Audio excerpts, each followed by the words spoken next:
As you gently settle into the quiet of the night, allow yourself to let go of any lingering thoughts, releasing the weight of today and welcoming a deep sense of calm.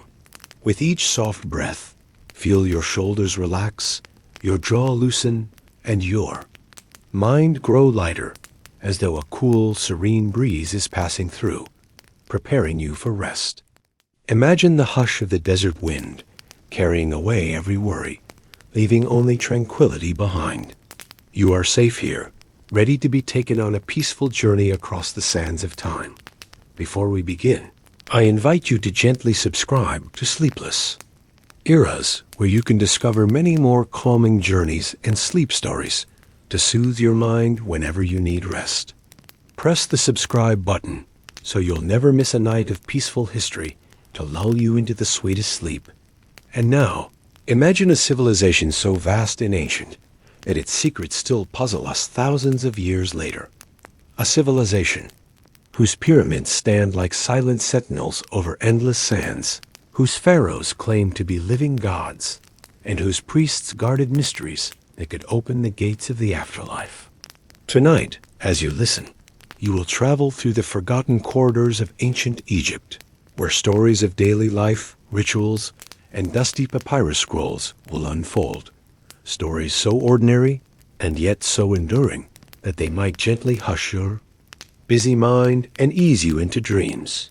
Stay with me until the very end of this tale, for along the way, you will hear tiny details that historians still debate, and they just might surprise you enough to keep your eyes closed, but your curiosity awake. Our journey begins more than 5,000 years ago, along the banks of a river that gave life to one of the world's first great civilizations. The Nile, as the people of Kemet, the Black Land, called it, flowed like a beating heart through the harsh red deserts, carrying rich black silt and life-giving water. Every year, as the river rose, it flooded the farmland, leaving behind fertile soil where wheat and barley grew to feed the cities. The rhythm of these floods was so dependable that the ancient Egyptians built their entire calendar around it, marking their years by the gentle, predictable rise and fall of the rivers. Gift. The people gave thanks to Hapi, the god of the inundation, whose presence in their prayers reminds us how deeply they respected nature's cycle, how they watched the waters with a quiet faith that tomorrow would always bring another harvest. On the riverbanks, reeds rustled in the warm breeze, and workers carried heavy baskets of mud to mold into bricks for houses. Fishermen cast their nets, hoping for a good catch of catfish or perch, while children splashed in the shallows, laughing beneath the hot Egyptian sun. Nearby, an elderly scribe might have been sitting on a reed mat, dipping his brush into black ink made from soot and water, carefully recording lists of grain stores or tax payments on thin papyrus. Papyrus itself was a marvel of the age, a simple water-loving plant that, through skillful cutting and pressing, became a surface for writing that would last thousands of years. Even in its ordinariness, this daily rhythm feels comforting because people have always cared about food, shelter, and keeping records of their lives, just like you and I.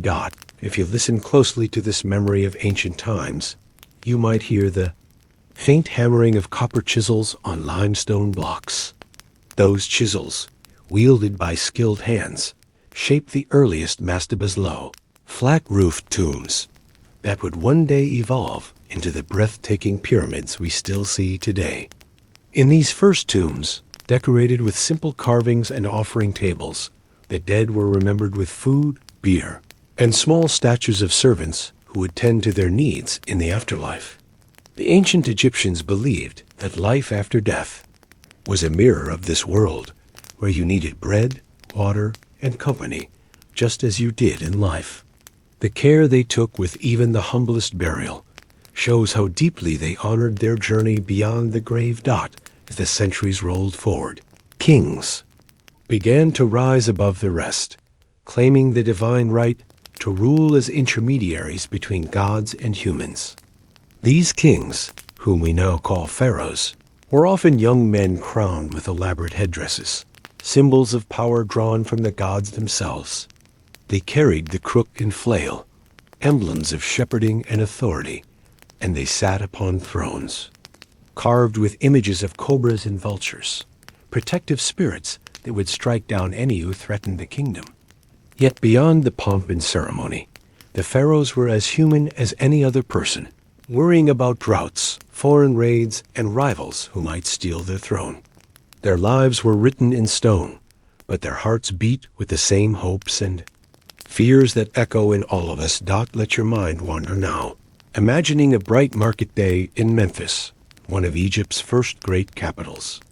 The air is heavy with the scent of baking bread and fresh dates, and merchants call out to passing customers with wide smiles.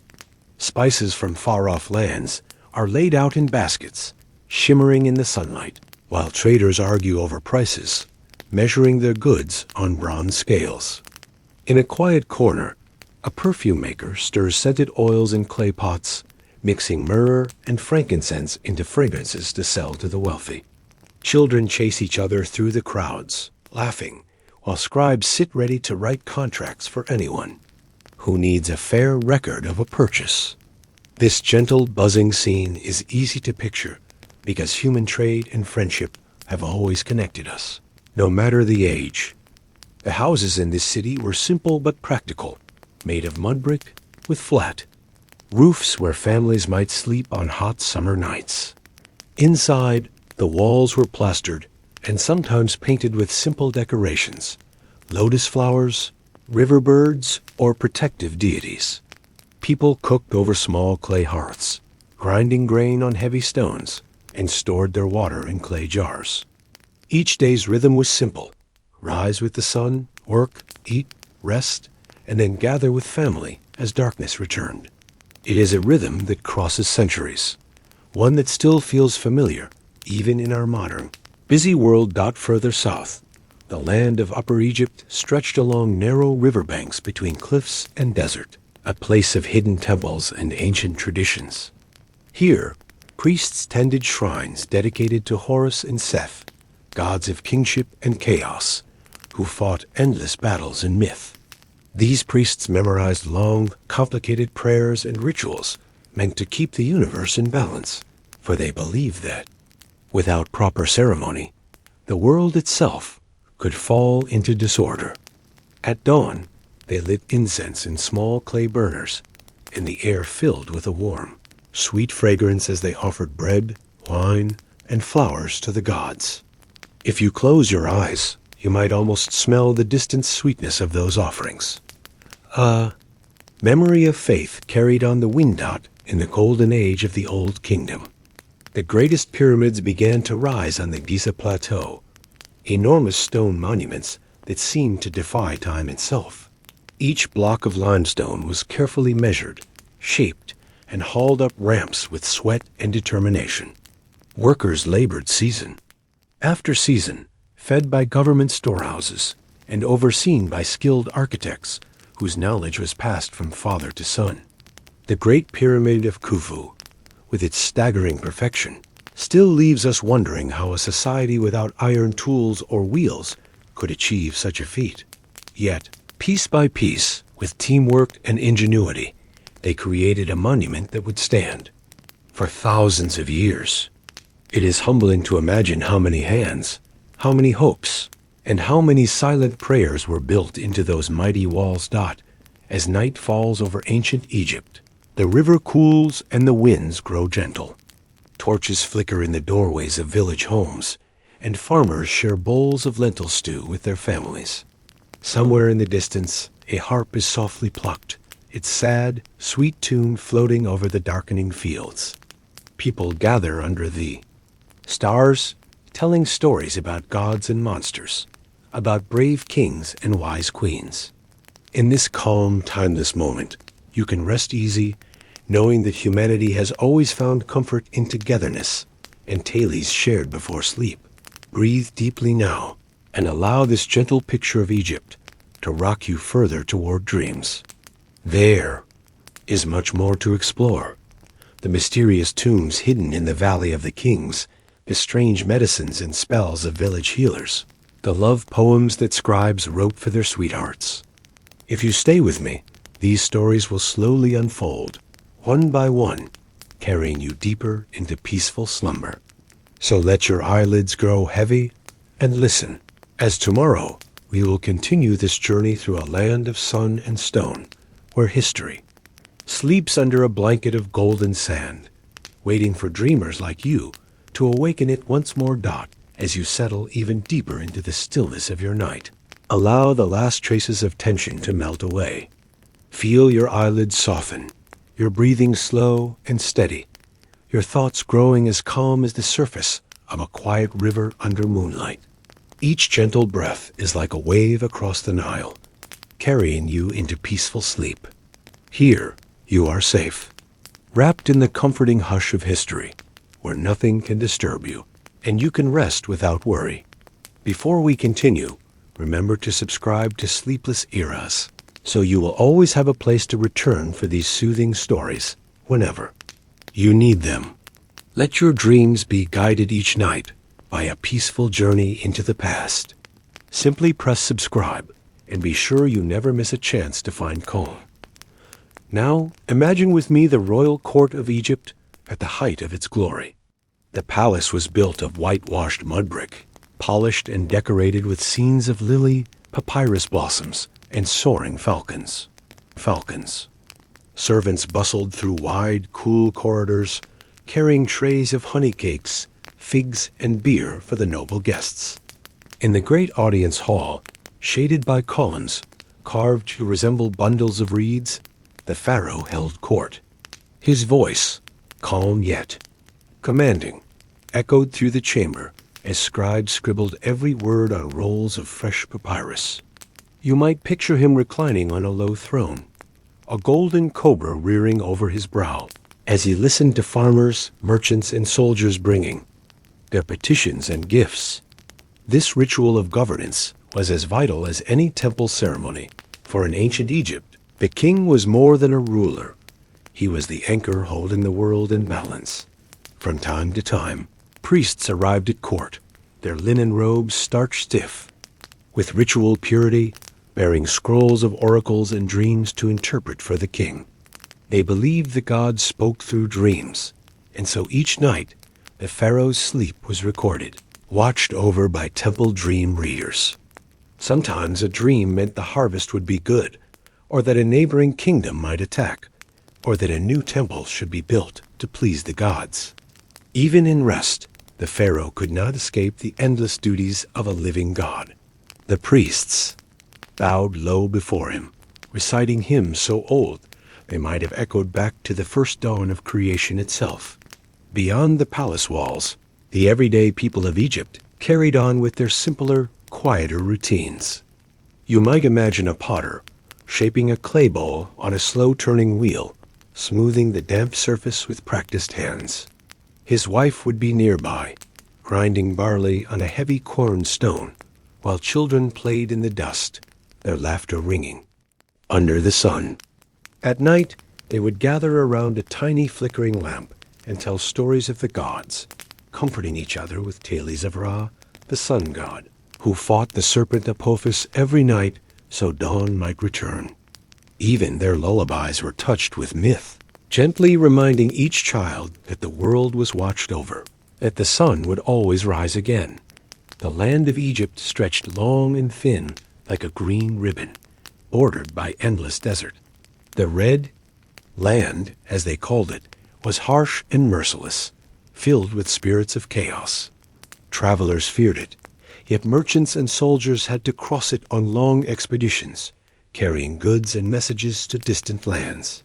In caravans of donkeys and camels, they wound through dry wadis and rocky passes, following the stars at night. The desert was their challenge, but also their protector, for it kept invaders away and preserved their mummies and temples for thousands of years. When you close your eyes, you can almost feel the dry wind on your cheeks, taste the fine dust. On your lips, a memory of journeys both dangerous and brave. And beyond these deserts, to the south, lay Nubia, a land rich in gold and cattle. Egyptians traded and warred with Nubia for centuries, drawn by its resources and its fierce warriors. Sometimes the pharaohs took Nubian princesses as brides, weaving alliances that bound the two cultures together. Nubian archers, famous for their skill, served in Egypt's armies, protecting the pharaoh and fighting in distant campaigns. This blending of people, of languages and beliefs made Egypt stronger, more colorful, more enduring. Even in the afterlife, pharaohs took Nubian gold with them, believing it would shine forever in the halls of the gods. Let us wander now into the workshops of craftsmen, hidden behind the walls of great temples. Here, sculptors chipped away at blocks of hard diorite, revealing faces of kings and gods beneath the stone.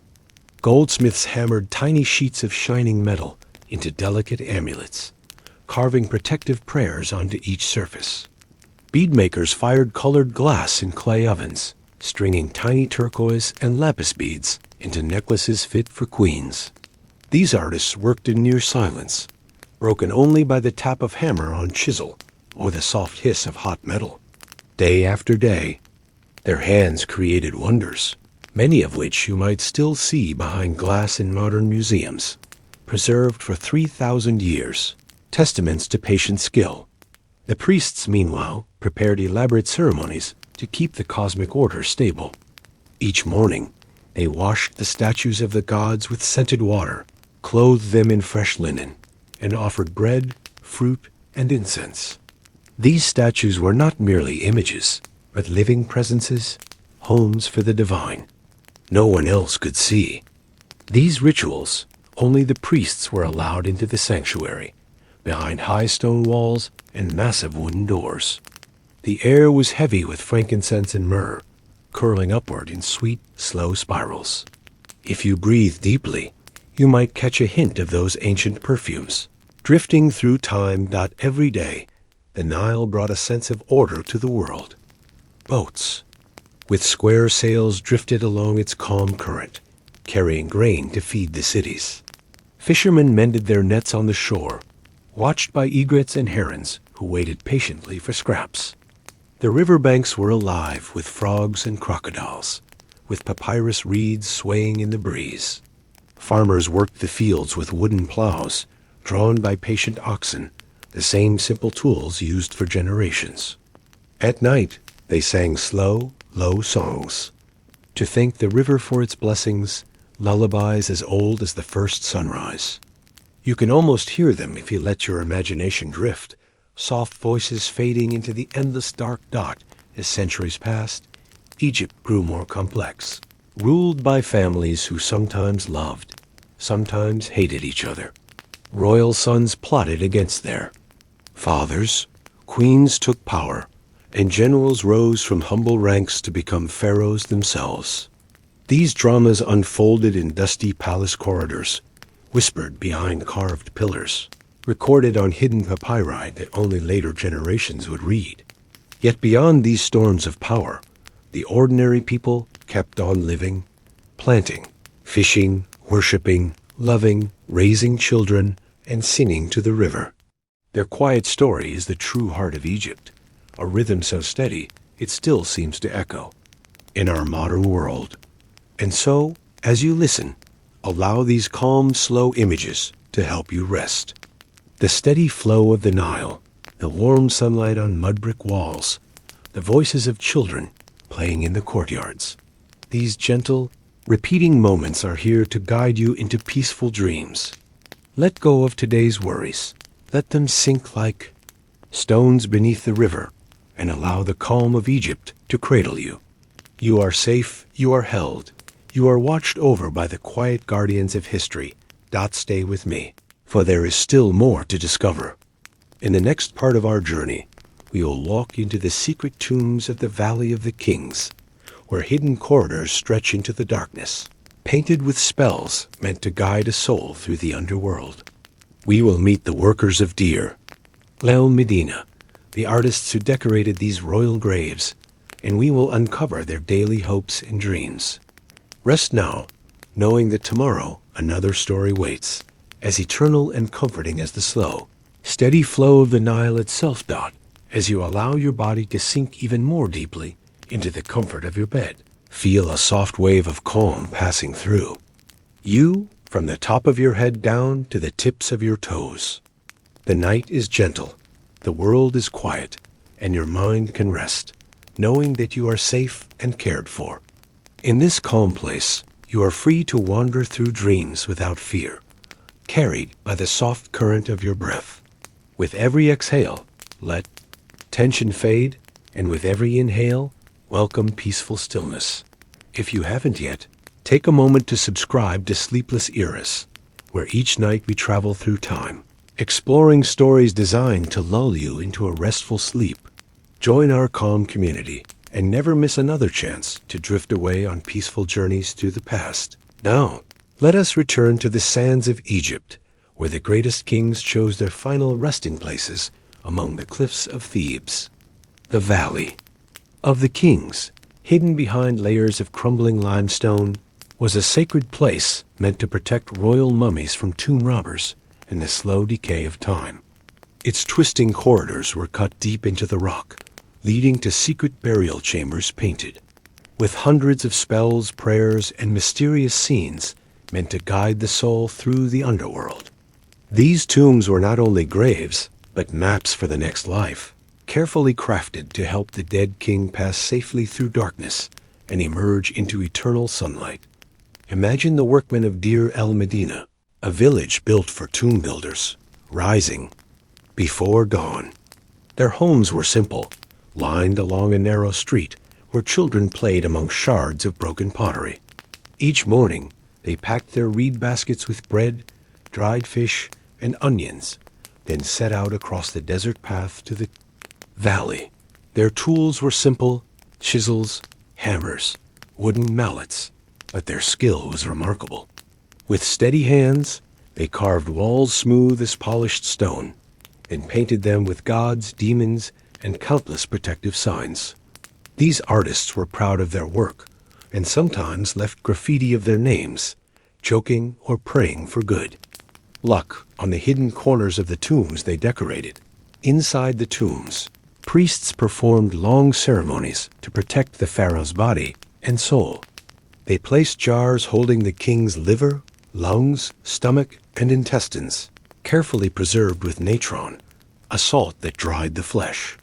Each jar was guarded by a protective spirit, one of the sons of Horus, whose task was to watch over the pharaoh's precious organs in eternity. The heart, however, was left inside the body, for Egyptians believed it held a person's soul and would be weighed against the feather of truth in the halls of judgment. If the heart was too heavy with wrongdoing, it would be eaten by a monstrous goddess, and the soul would vanish forever. But if it was light and pure, the king could live forever among the gods. The gods. The valley echoed with the hammering of workers, the quiet prayers of priests, and the faint rustle of linen shrouds being wrapped around the royal mummy. These sounds, layered one on top of the other, created a kind of music, a rhythm of eternity. It is comforting to think of, even now, humans doing their best to protect those they loved, building rituals to soften the fear of death, and holding on to hope that something beyond this world might wait for them. Outside, the Nile continued to flow, unconcerned with royal burials, carrying boats filled with grain, cattle, and travelers from one town to another. Children splashed in the water, while fishermen sang old songs to pass the hours.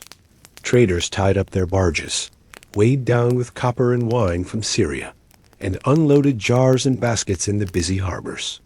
The smell of roasted duck and honey. Bread drifted through the streets, mixing with wood smoke and fresh rushes laid down to keep the dust from rising. Life, in all its humble detail, moved forward even as kings were buried in golden masks.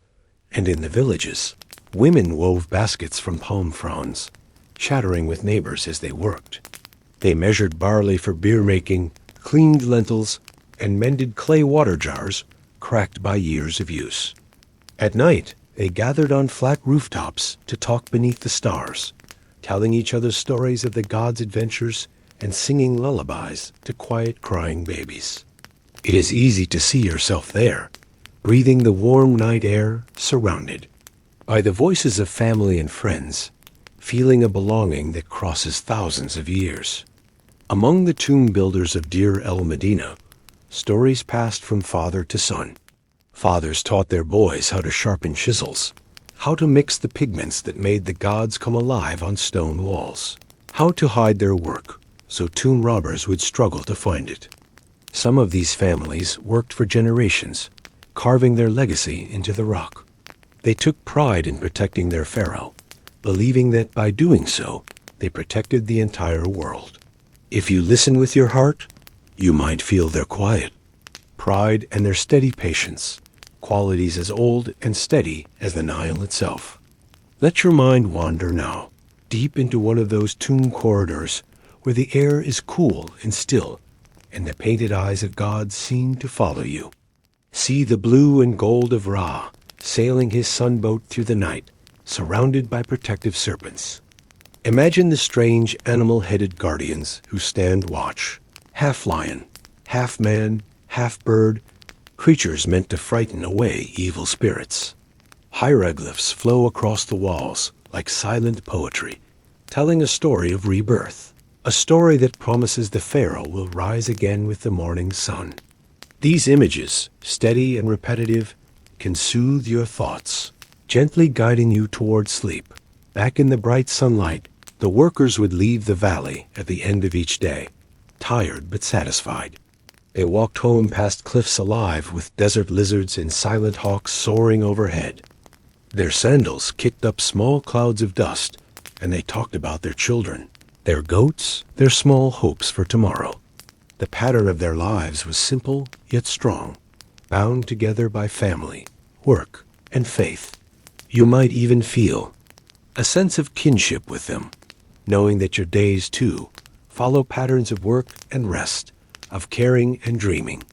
Beyond the Valley of the Kings, the city of Thebes bustled with life.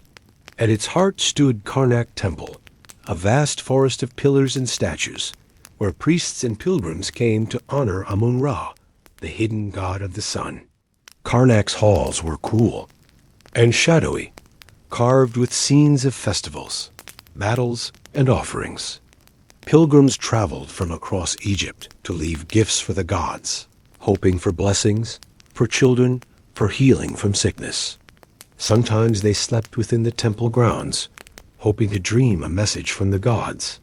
You can almost hear there, soft prayers echoing among the stone columns, merging with the songs of birds nesting in the temple walls. Thebes was a place of power and a place of dreams. There pharaohs planned their wars, their monuments, and their tombs, while everyday people sold fish, made sandals, and baked bread in clay ovens. The city was alive with color, with sound, with 1,000 small dramas unfolding at once. Yet even in its busiest corners, there was a kind of peace, a steady heartbeat, a sense that everything had its place. It is a comforting vision, reminding you that however large the world feels, it can be held together by simple things. A meal shared, a prayer whispered, a child's laugh.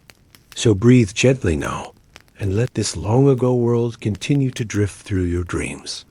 Think of the artists carefully outlining the face of a god, the scribes recording taxes and love letters on papyrus, a merchant selling scented oils and fine linen.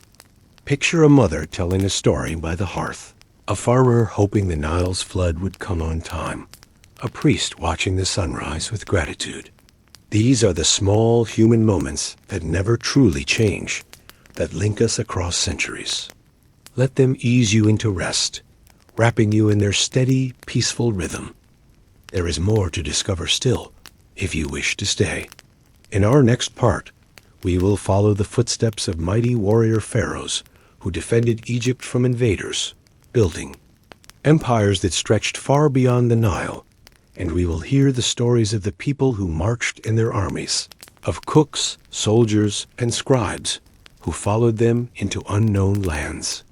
Until then, keep your mind soft, your heart calm, and trust that history will watch over you as you sleep, carrying you safely through the night.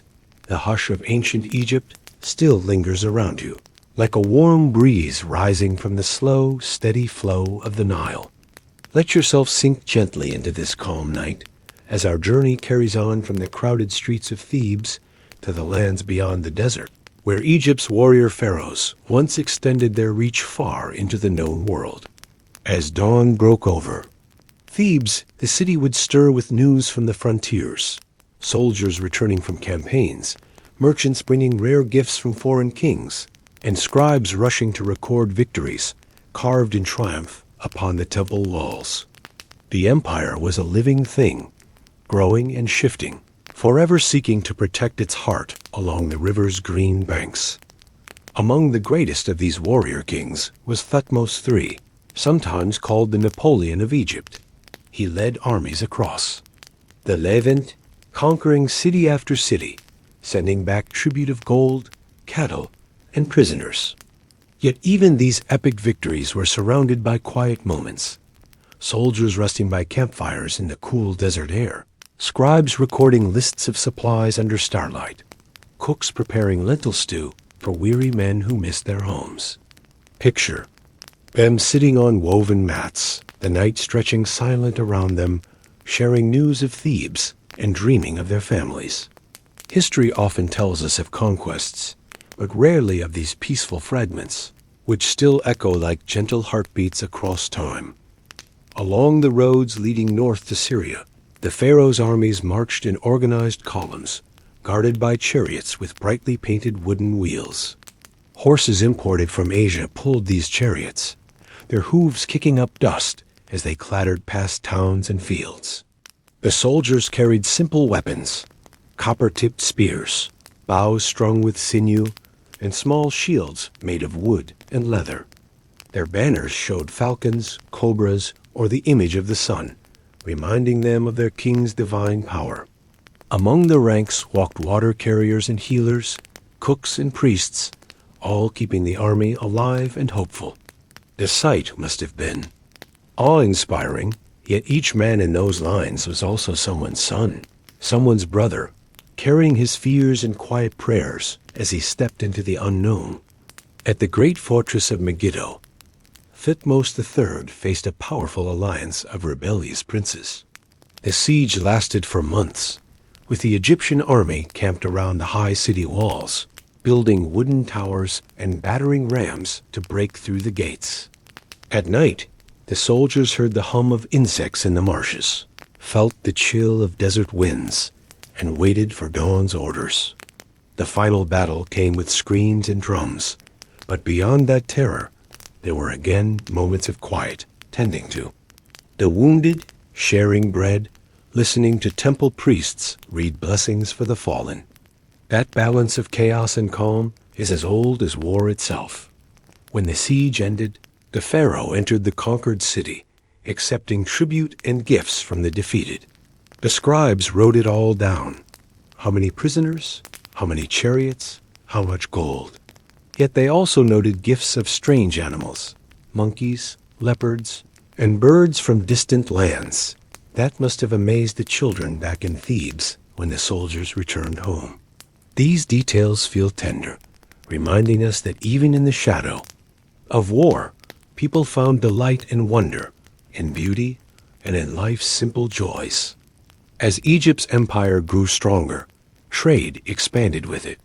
Ships sailed from the delta ports, carrying painted pottery, glass beads, and linen to foreign markets, returning with copper, cedar wood, and perfumes. In busy harbors, crews unloaded. Jars of wine, bolts of colored cloth, and baskets of dried fish. Traders from Cyprus and Crete brought stories of their goods, their customs, and exchanged not just goods but ideas.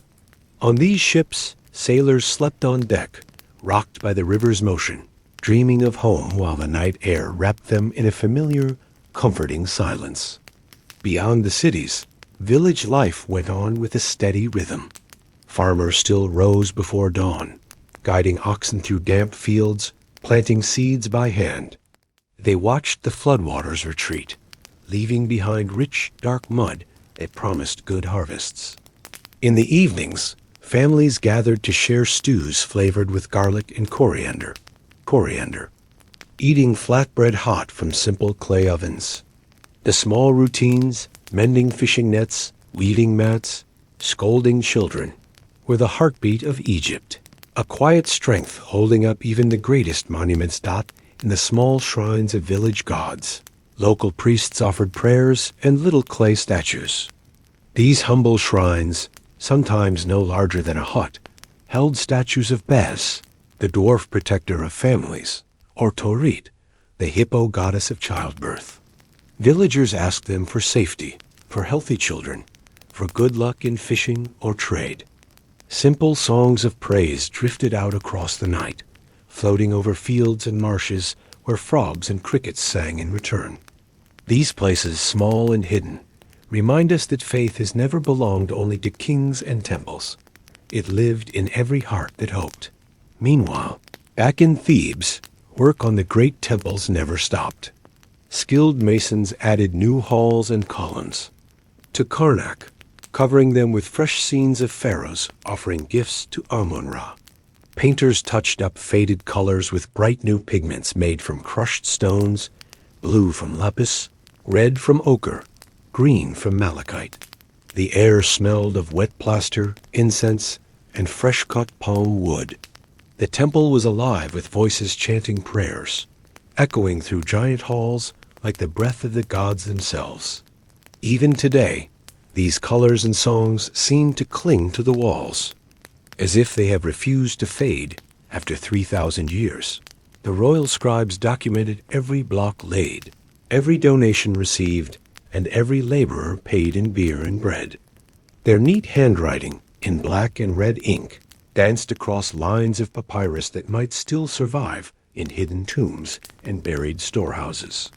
They wrote of foreign tribute, local taxes, and even gossip about the pharaoh's children. In the middle of such grand history, their quiet details are what truly bring the past to life. As centuries passed, new rulers came, each trying to secure their legacy. Some built more temples, some restored old statues, and others fought off fresh invasions. From the desert, the wheel of time turned, but the flow of daily life remained the same. Grandmothers still taught granddaughters to braid hair, fathers showed sons how to mend a fishing boat, and friends still laughed together under palm trees as the sun set in streaks of gold and purple. The timelessness of these moments is what can calm your heart even now, reminding you that beyond every empire, ordinary people still carry the same dreams you do today. So let yourself rest in that unbroken line of human stories. Let the river's endless current rock you like a cradle through the long night. Picture the calm faces of statues, the gentle light of oil lamps dancing on mud brick walls, the sound of sandals padding over smooth stone floors. Imagine the fragrance of warm bread, the hush of prayers at dawn, the laughter of children playing among reeds. All these small memories combine into a lullaby that crosses centuries, singing you toward sleep. As this part of our journey nears its close, let your mind stay soft and open. Tomorrow, we will travel north to the Delta, where ancient cities rose among marshes and where foreign invaders arrived, bringing new challenges and ideas. We will meet the Libyans and Sea peoples who tested Egypt's power and learn how the land of the Pharaohs fought to stay strong, even in its final centuries of glory. Rest now, knowing that history itself watches over you, as patient and steady as the stars. The gentle hush of night seems to deepen as you return once more to the banks of the great river. Imagine the slow swirl of water moving through papyrus reeds, reflecting a pale sliver of moonlight. There is peace in this steady flow, a comfort that even the longest centuries could not wash away. Tonight, our journey carries us north, into the marshes of the Delta, where Egypt spread its roots like a flowering lotus, reaching toward the sea. These watery lands were both gift and challenge, a place where harvest thrived and foreign ships arrived with strange new dreams in the delta. Towns were woven among canals and ponds, houses built on higher ground to survive the yearly flood. Fishermen moved through narrow waterways in reed boats, their nets trailing behind them like delicate spiderwebs. Children splashed near the shallows, chasing frogs and catching insects, while birds nested in tangled rushes. At dawn, the air smelled of mud and green things, a freshness that promised life would go on. Here, in these far northern lands, the Egyptians met traders and travelers from across the Mediterranean. Sailors from the islands of the Aegean brought jars of olive oil, decorated with curling spirals and leaping dolphins. Phoenician ships arrived loaded with cedar wood and bright purple dyes, filling the harbor with a rainbow of colors. Languages mixed in the busy markets, voices calling out prices, telling news of distant wars, sharing gossip of kings and storms. The Delta was Egypt's gateway to the wider world, and its people learned to live with change, welcoming the new while guarding their old traditions. Yet this openness came with danger.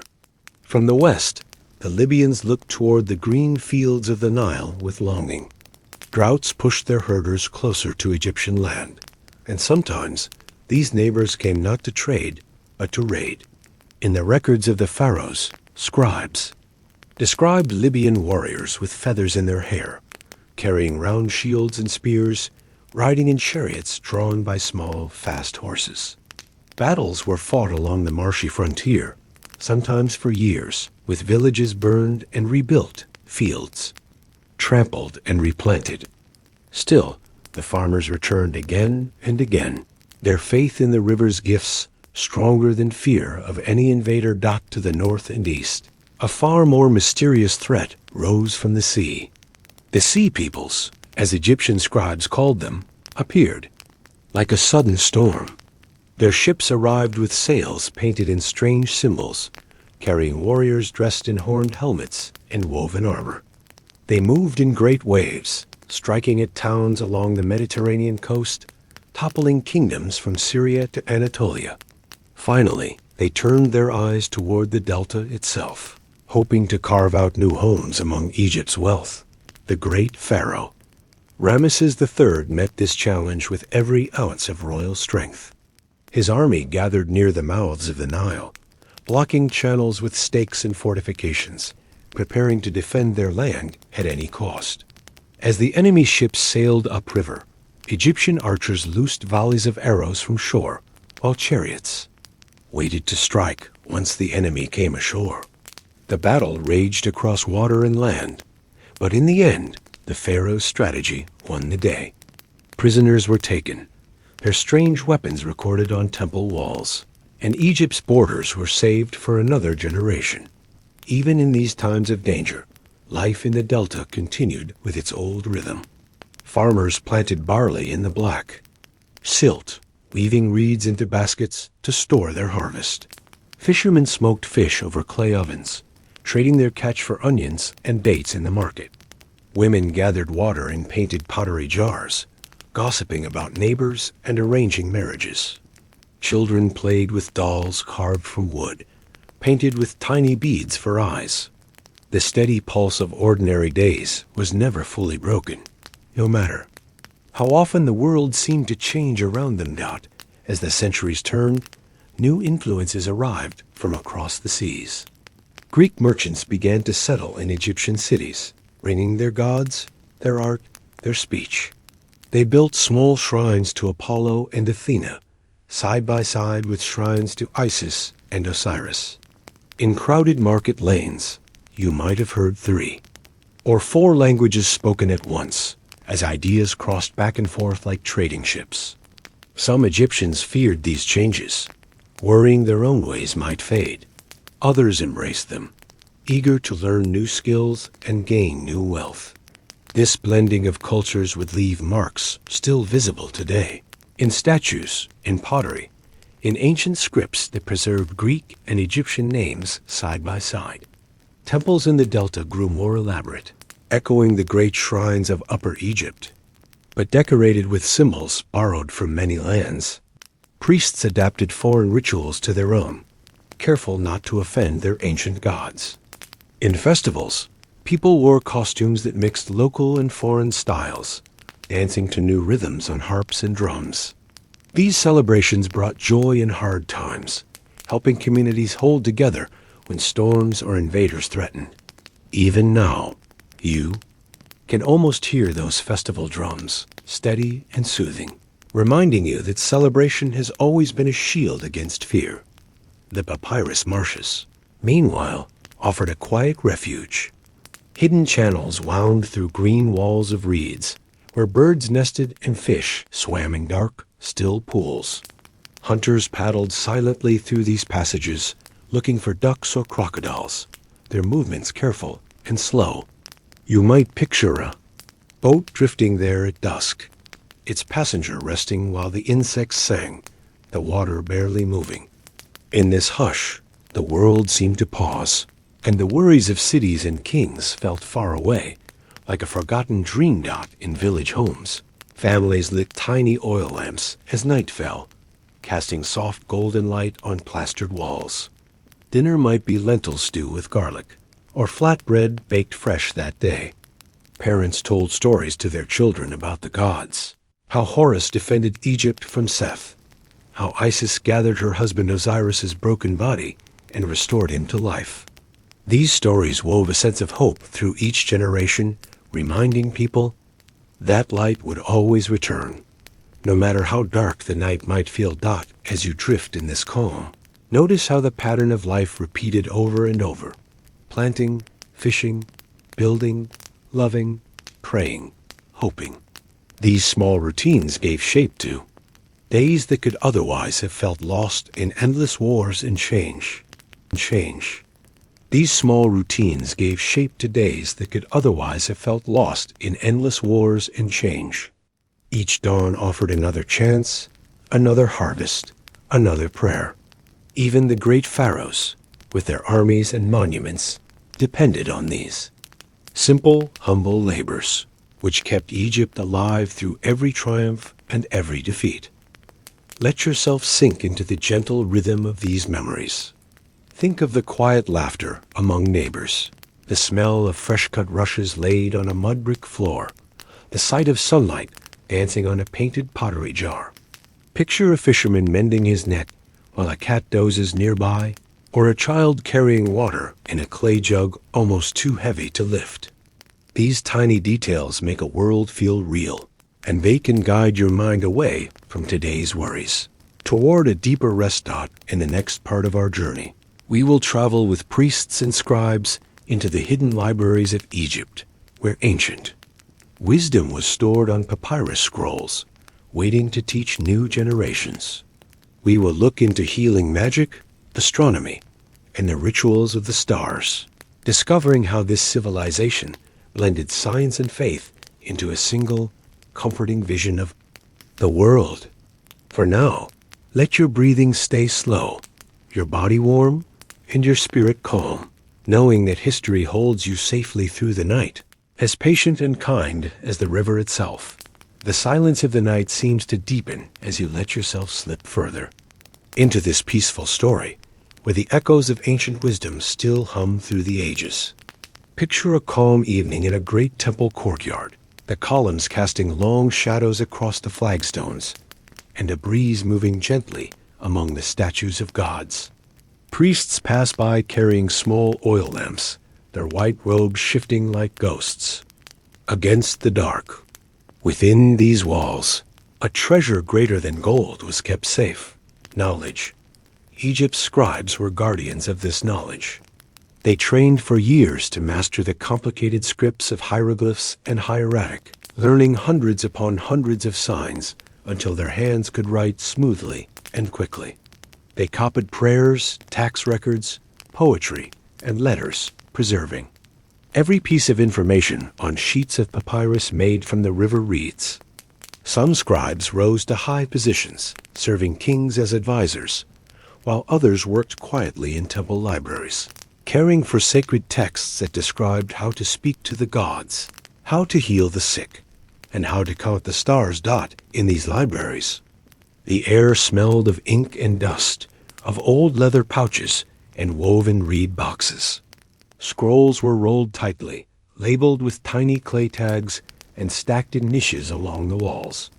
When the priests or scribes needed to find a spell or a recipe, they would unroll these precious scrolls with the greatest care, reading their neat, blackened red lines by the light of oil lamps.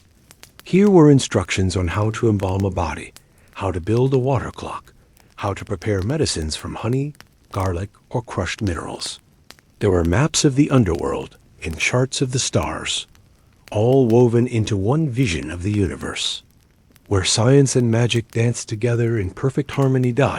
It is easy to imagine a young apprentice, nervous and eager, sitting before a master scribe. He might be copying a hymn to Osiris, the god of rebirth, practicing the delicate curves of each symbol until his wrist ached. His master would correct his strokes, showing him how to keep the ink flowing smoothly, reminding him that every word was sacred, every sign a doorway to divine power. Such patience and discipline, generation after generation, kept Egypt's wisdom alive across centuries. Beyond the temple walls, healers worked among the people, drawing from this vast store of knowledge to treat fevers, cuts, snake bites, and even heartbreak. They made poultices of honey and herbs, stitched wounds with linen thread, and recited prayers over each patient. Some diseases they could not cure, and then they turned to the gods for help, lighting incense, singing songs of healing, and placing amulets around the sickbed. These acts remind us that caring for one another has always been a blend of science, hope, and faith, and that this blend is as comforting today as it was then out in the night sky above. The Egyptians saw a map of eternity. They studied the movements of the stars with great devotion, believing these patterns told the story of creation and destiny. The goddess nut arched across the heavens, swallowing the sun each evening and giving birth to it again at dawn. The bright star Sopdet, which we call Sirius, marked the flooding of the Nile, its return each year promising life and renewal. Priests carefully tracked the rising and setting of stars, using this knowledge to set festival dates, to guide farming, and to align the massive temples with perfect precision. The cosmos was their calendar, their guide, their comfort. Let yourself picture a priest standing on the roof of a temple at night, watching the sky in silent wonder. He listens to the rustle of the river reeds far below, feels the soft wind, and knows that the gods are near. His heart is calm, steady, anchored by the same rhythms you feel now in your own breath. As above, so below, the pattern of stars, the pattern of life, repeating and steady, like a lullaby sung by the universe itself. Back in the villages, this cosmic knowledge filtered down into everyday lives. Farmers planted according to the star charts, hoping for gentle floods and strong harvests.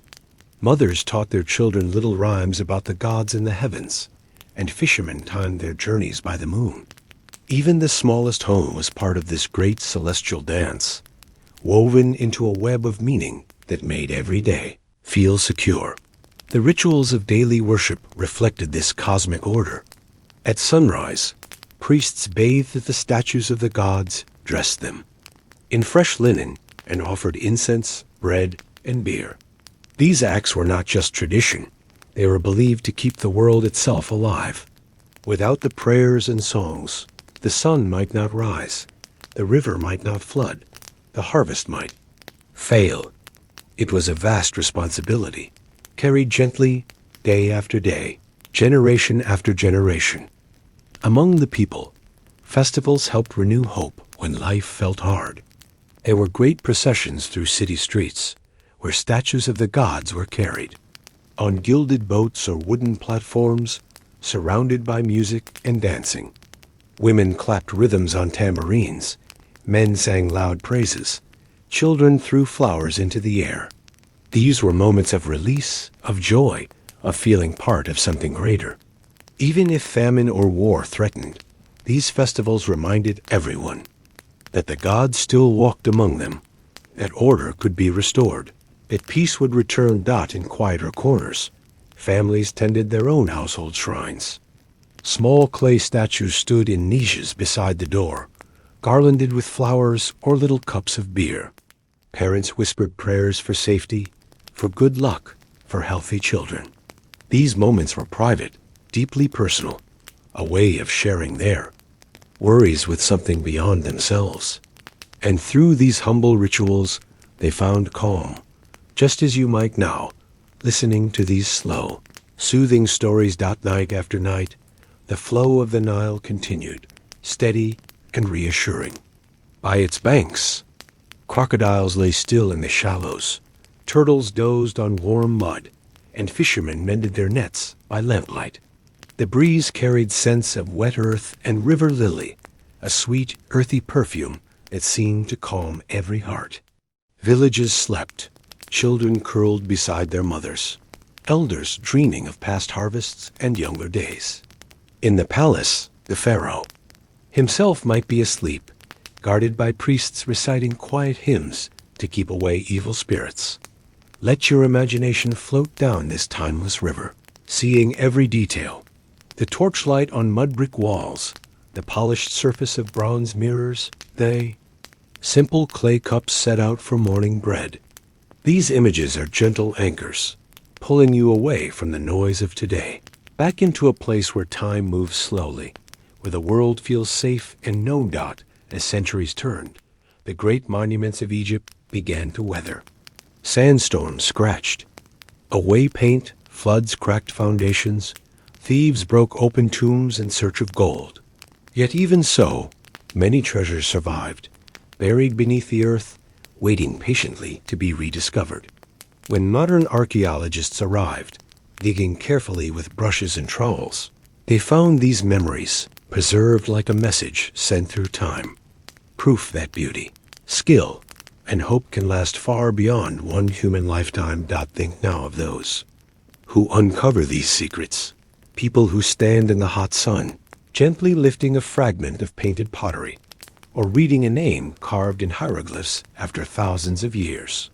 Their hearts must beat with wonder, with respect, with the quiet wish to protect the stories they find. In that respect, they are not so different from the ancient scribes, carrying wisdom forward so it will not be lost.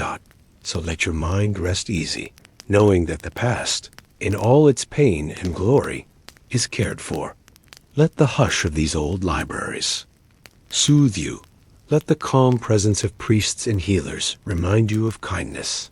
Feel yourself breathe steadily, as if the river itself moved through your lungs, slow and gentle. Next, we will journey into the far south of Egypt to Nubia, where gold flowed from the hills and where kingdoms rose that rivaled even the Pharaohs.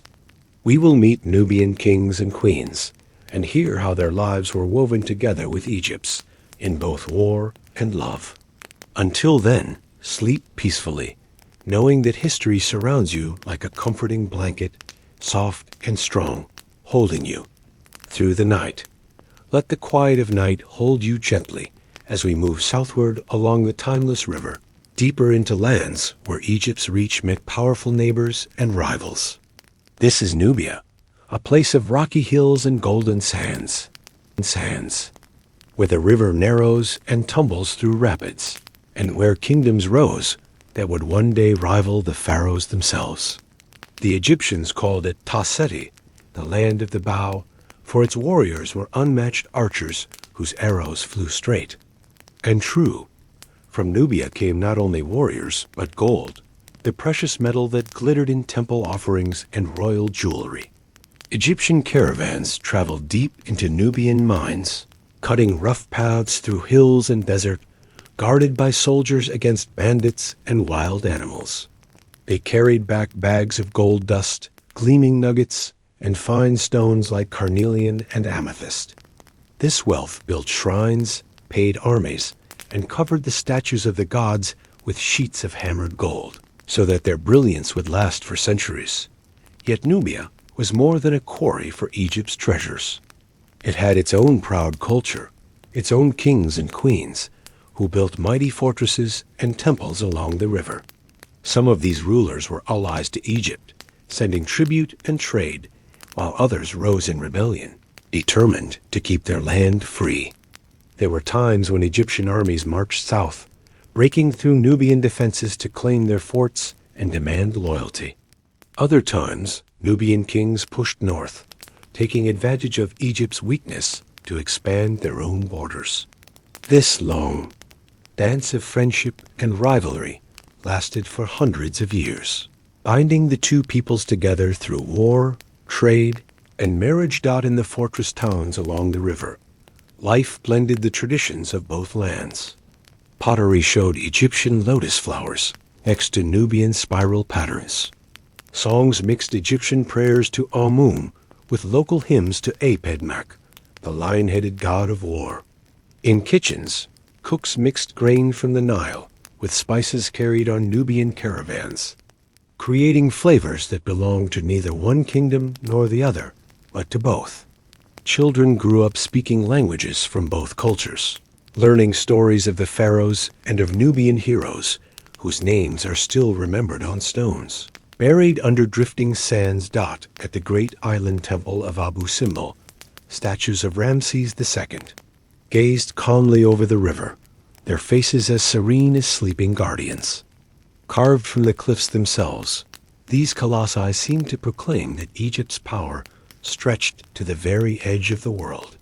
Yet even here, Nubian workers helped raise the walls, cut the columns, and shape the sacred images. Some of them prayed to Egyptian gods. Others whispered to their own ancestors in the hills behind them. All of them left a mark, written in sweat and stone, upon those colossal statues that still watch the Nile. Further south, the kingdom of Kush grew stronger through the centuries. Its rulers built their own pyramids, smaller and steeper than those in Egypt, but crowned with similar capstones gleaming in the sun. They traded along desert routes that carried ivory, incense, and iron, growing wealthy and proud. When Egypt's pharaohs weakened, these Kushite kings seized their chance. Pi, a mighty warrior, led an army north to conquer the divided lands of Egypt, uniting them once more under his own family. For a generation, Nubian pharaohs ruled from Thebes, restoring old temples and praising the same gods their ancestors had once fought. Their reign was a moment of hope and pride, showing how connected the Nile truly was from its first waterfalls in Nubia to its wide delta near the sea. Nubian queens stood proudly at their husbands' sides, their images painted on tomb walls with rich jewelry and heavy gold collars. Some commanded armies, others acted as high priestesses, guiding their people with the same confidence as any Egyptian queen before them. In their palaces, scribes wrote in perfect hieroglyphs, telling the stories of conquests, treaties, and offerings to the gods. These records remind us how strong and skilled these women were, shaping a kingdom with grace and courage.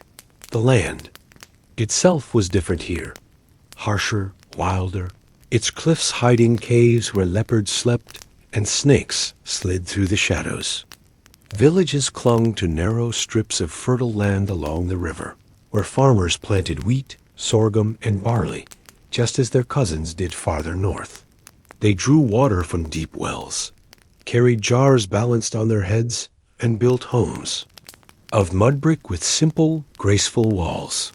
In the evenings, families gathered under acacia trees, telling stories of the river's crocodiles and the fierce rains that sometimes swept down from distant mountains. Let yourself rest in that image. The simple life along the southern Nile, where night came quickly and stars burned so bright they seemed close enough to touch. In that dark, calm air, you might hear a drumbeat drifting across the water, steady as a heartbeat, as fishermen called to one another or sang songs of protection against river spirits. This was a world both ancient and alive, where each dawn brought new chances, where each night carried memories of warriors and gods, of mothers soothing crying children, of lovers promising to meet again after the harvest. Imagine, too, the traders who moved through Nubia on camel caravans. They crossed dry lands shimmering with heat, stopping at wells that had been marked by their ancestors for generations. They carried beads of bright blue faience, lumps of copper, and cakes of salt. Some brought news of Egypt, of a new pharaoh, of a battle won or lost, while others spoke of distant kingdoms beyond the desert.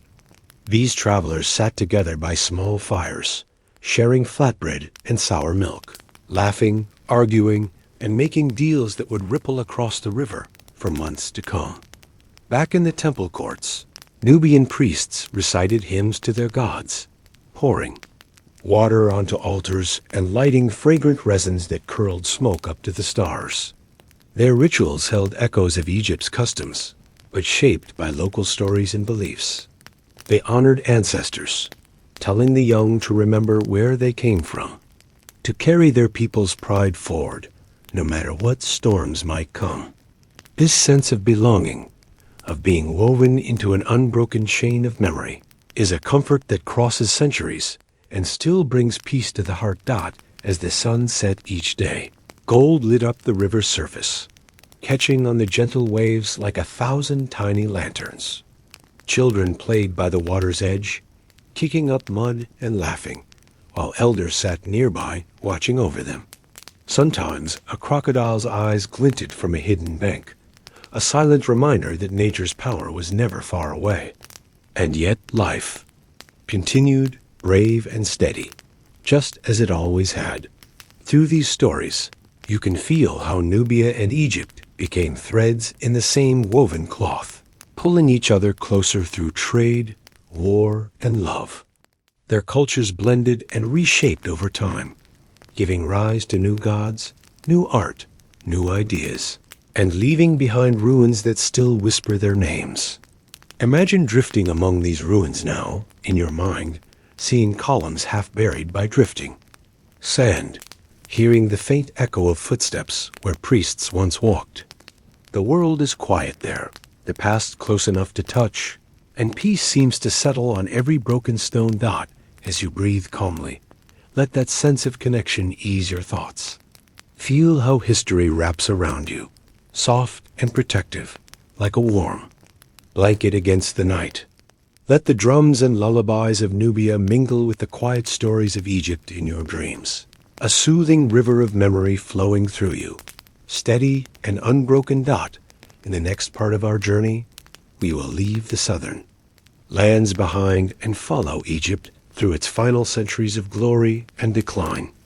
We will see how foreign powers arrived, Persians, Greeks, and finally Romans, and how Egypt tried to hold on to its ancient soul through every challenge. Rest now, trusting that these stories will wait for you, as patient as the river, ready to carry you deeper into peace whenever you return.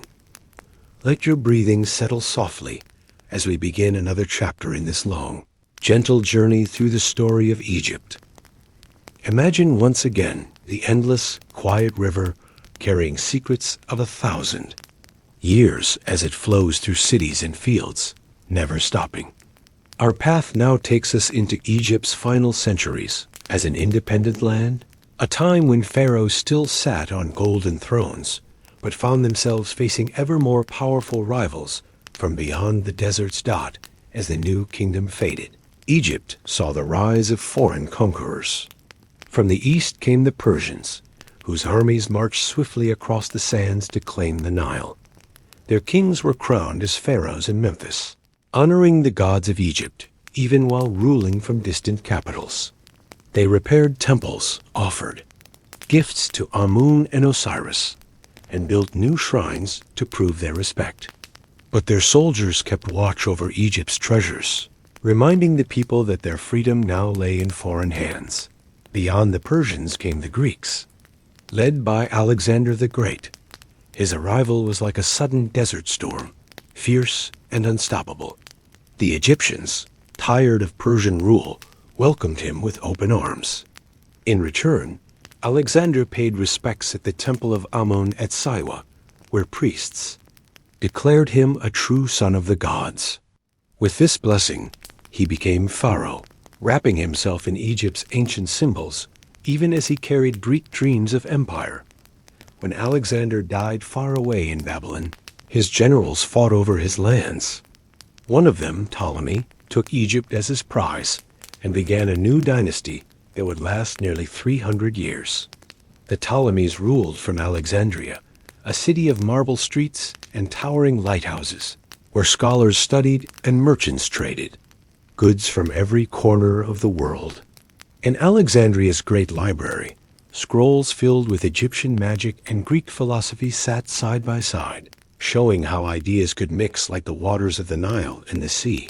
The Ptolemaic pharaohs built temples in traditional styles, honoring Isis and Horus, just as their ancestors had done.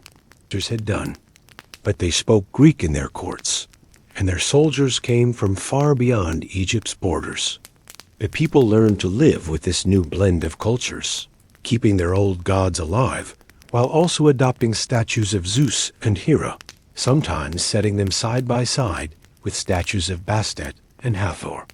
Festivals filled the cities with a swirl of languages, costumes, and music, reminding everyone that Egypt was now part of a much larger world dot in the countryside.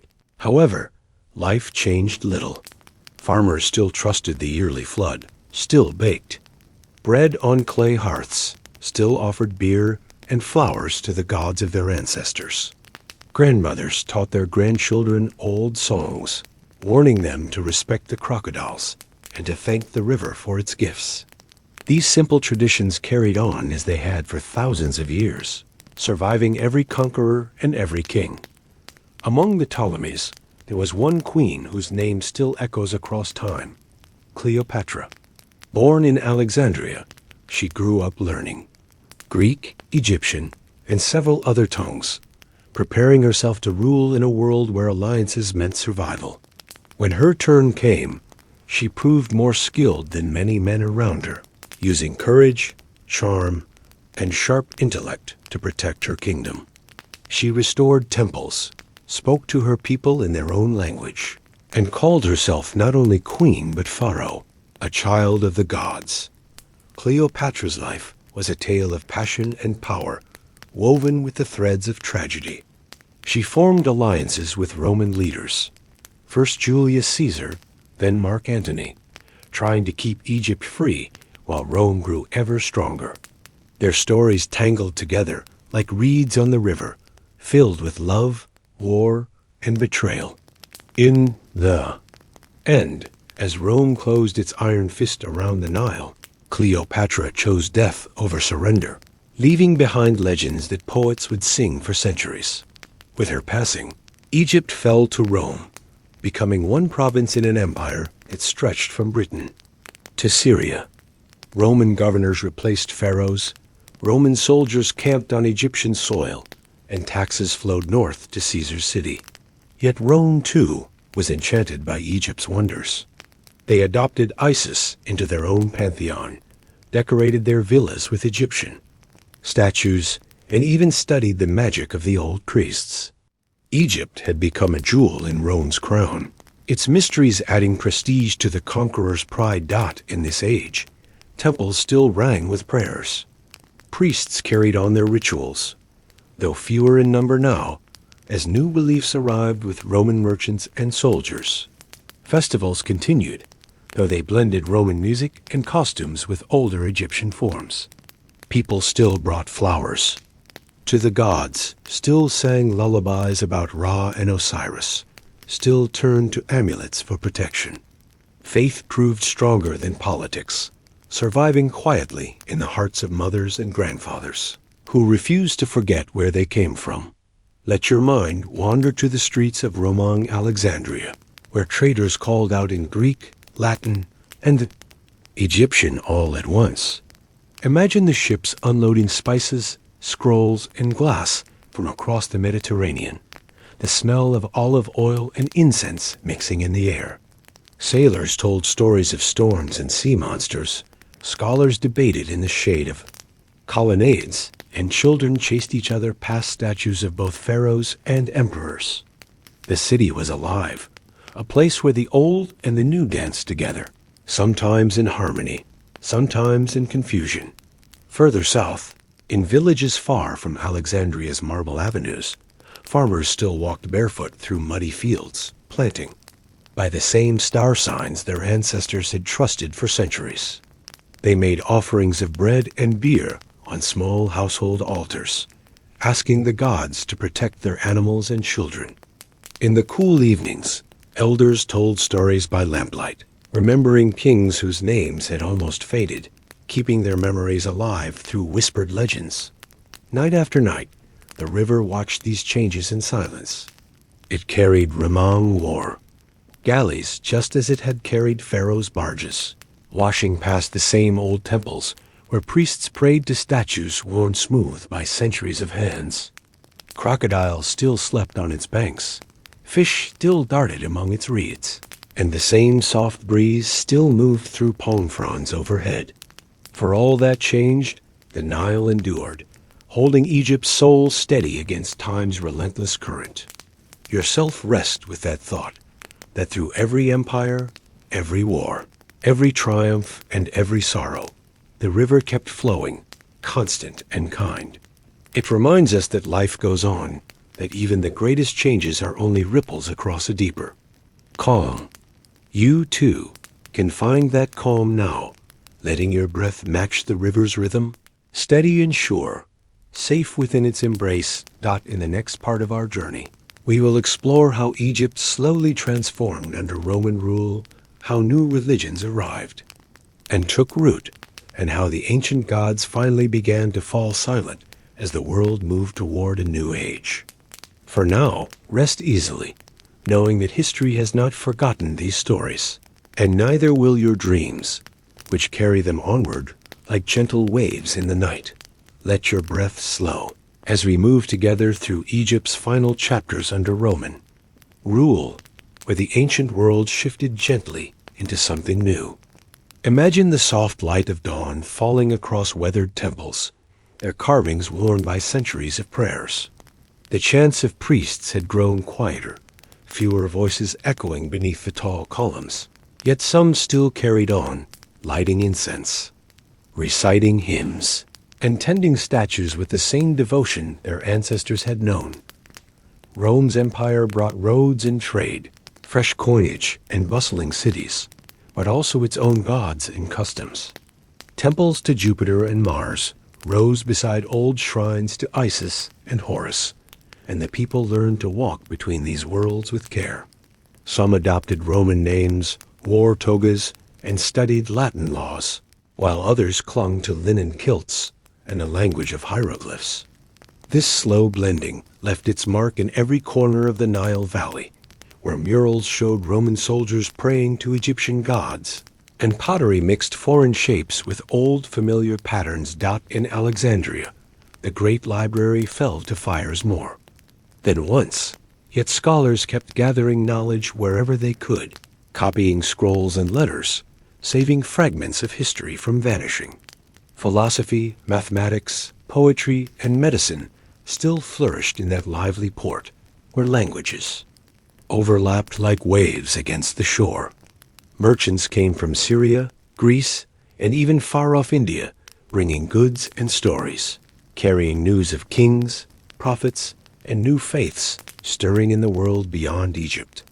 Among those new faiths, a quiet movement began to grow, the followers of a teacher from distant Judea, preaching love, forgiveness, and one God above all others. Early Christians spread through Alexandria, meeting in secret, hiding from Roman suspicion. They carried with them a hope that was both gentle and strong, a promise of a new way of living that reached across every boundary of nation or language. Slowly, their faith took root, even in the land of Horus and Isis, where the old gods had ruled for so long. At first, the new religion seemed small, no threat to the mighty temples. But as generations passed, Christianity grew, spreading among the poor, among soldiers, and among scribes tired of the heavy demands of Egypt's priesthood. Baptisms were whispered in the night, fish symbols scratched onto walls, prayers offered, in candlelight, far from the eyes of Roman governors. Bit by bit, these secret gatherings blossomed into public faith, challenging the old ways. The priests of Egypt watched anxiously as their followers dwindled. Fewer offerings arrived at temple gates. Fewer families came to leave bread and beer for statues. Some priests tried to adapt, welcoming Christian symbols into their festivals, while others held fiercely to tradition, unwilling to let go of gods who had guided Egypt for thousands of years. It was a time of tension and change, when neighbors argued over whose prayers were strongest, and families sometimes divided over which gods to honor. In the villages, however, daily life went on. Farmers still counted on the Nile's flood, still baked barley bread, still repaired their mud brick homes after heavy rains. Mothers taught their children to respect the river, to watch for snakes in the reeds, and to thank whatever power they believed in for another year of life. Some prayed to Isis, some to Jesus, some to both, blending old comforts with new promises. Imagine a child standing by the river's edge, watching his father cast a fishing net. The boy might wear a small cross on a leather cord, while his grandmother still tied a protective amulet of Horus around his wrist. Between generations, the stories tangled like river reeds, memories of old gods sharing space with songs of a new savior. It was a time of mixing, of searching, of trying to find hope in a world that felt ever less certain. As the Roman Empire weakened, Egypt too felt its hold slip. Tax collectors grew harsher, demanding coins that villagers struggled to pay. Soldiers marched through fields, taking grain for distant wars, leaving families hungry. Bandits prowled desert roads, preying on caravans already thin from tribute and tolls. But the Nile, patient and steady, still rose each year, still brought its gift of black silt, still reminded people that life could go on.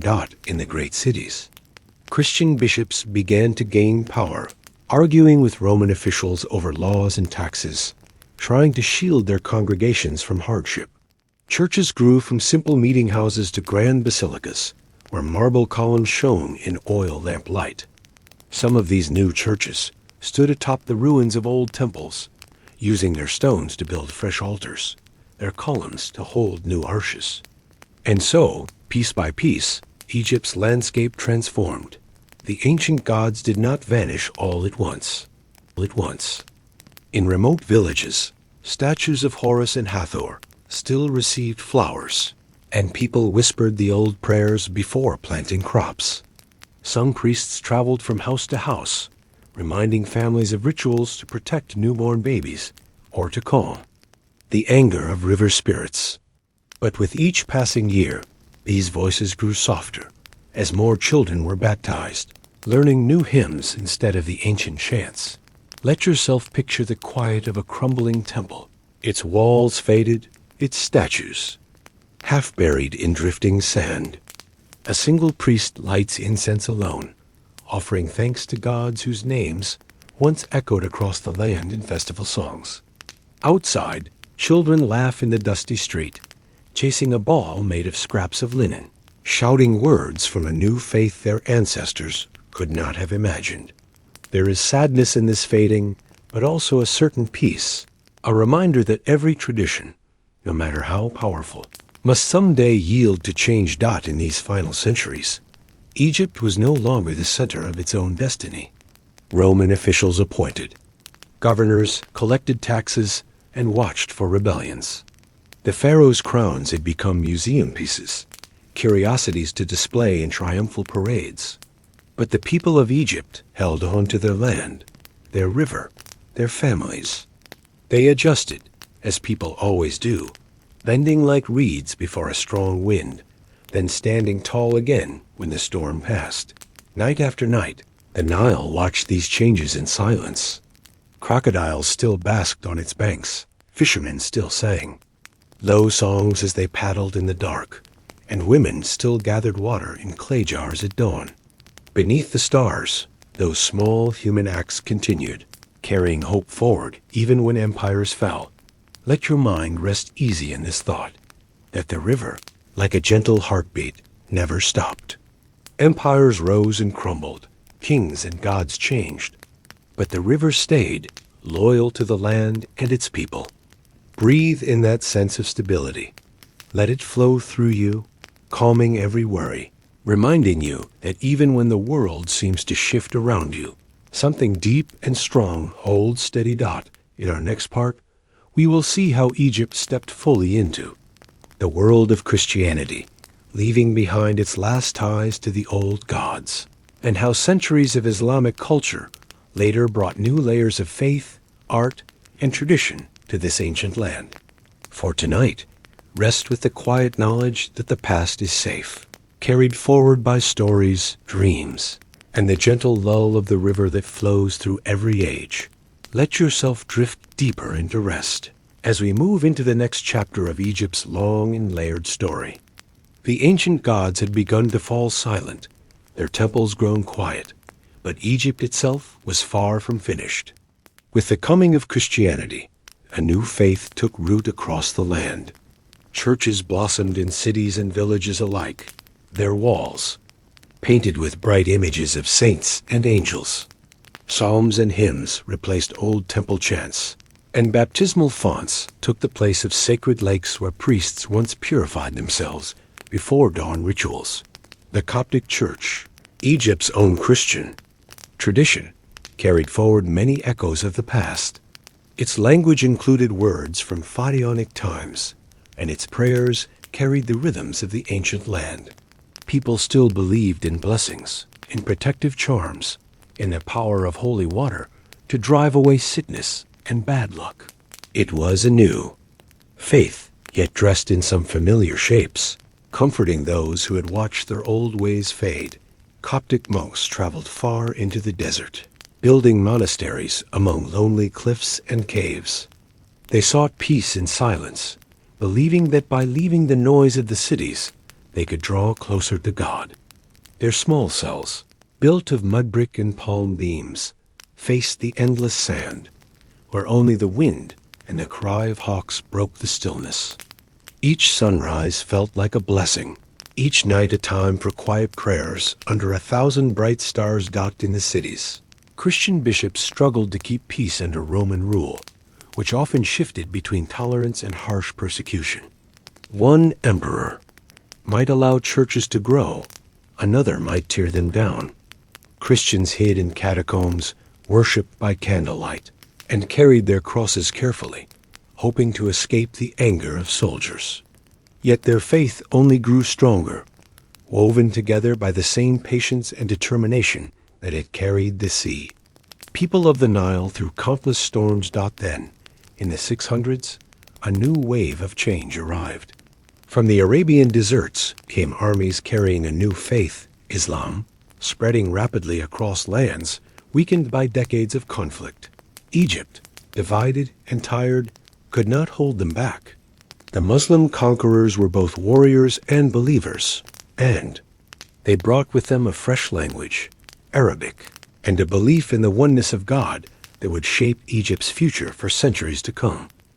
For many Egyptians, the transition felt sudden, yet also familiar.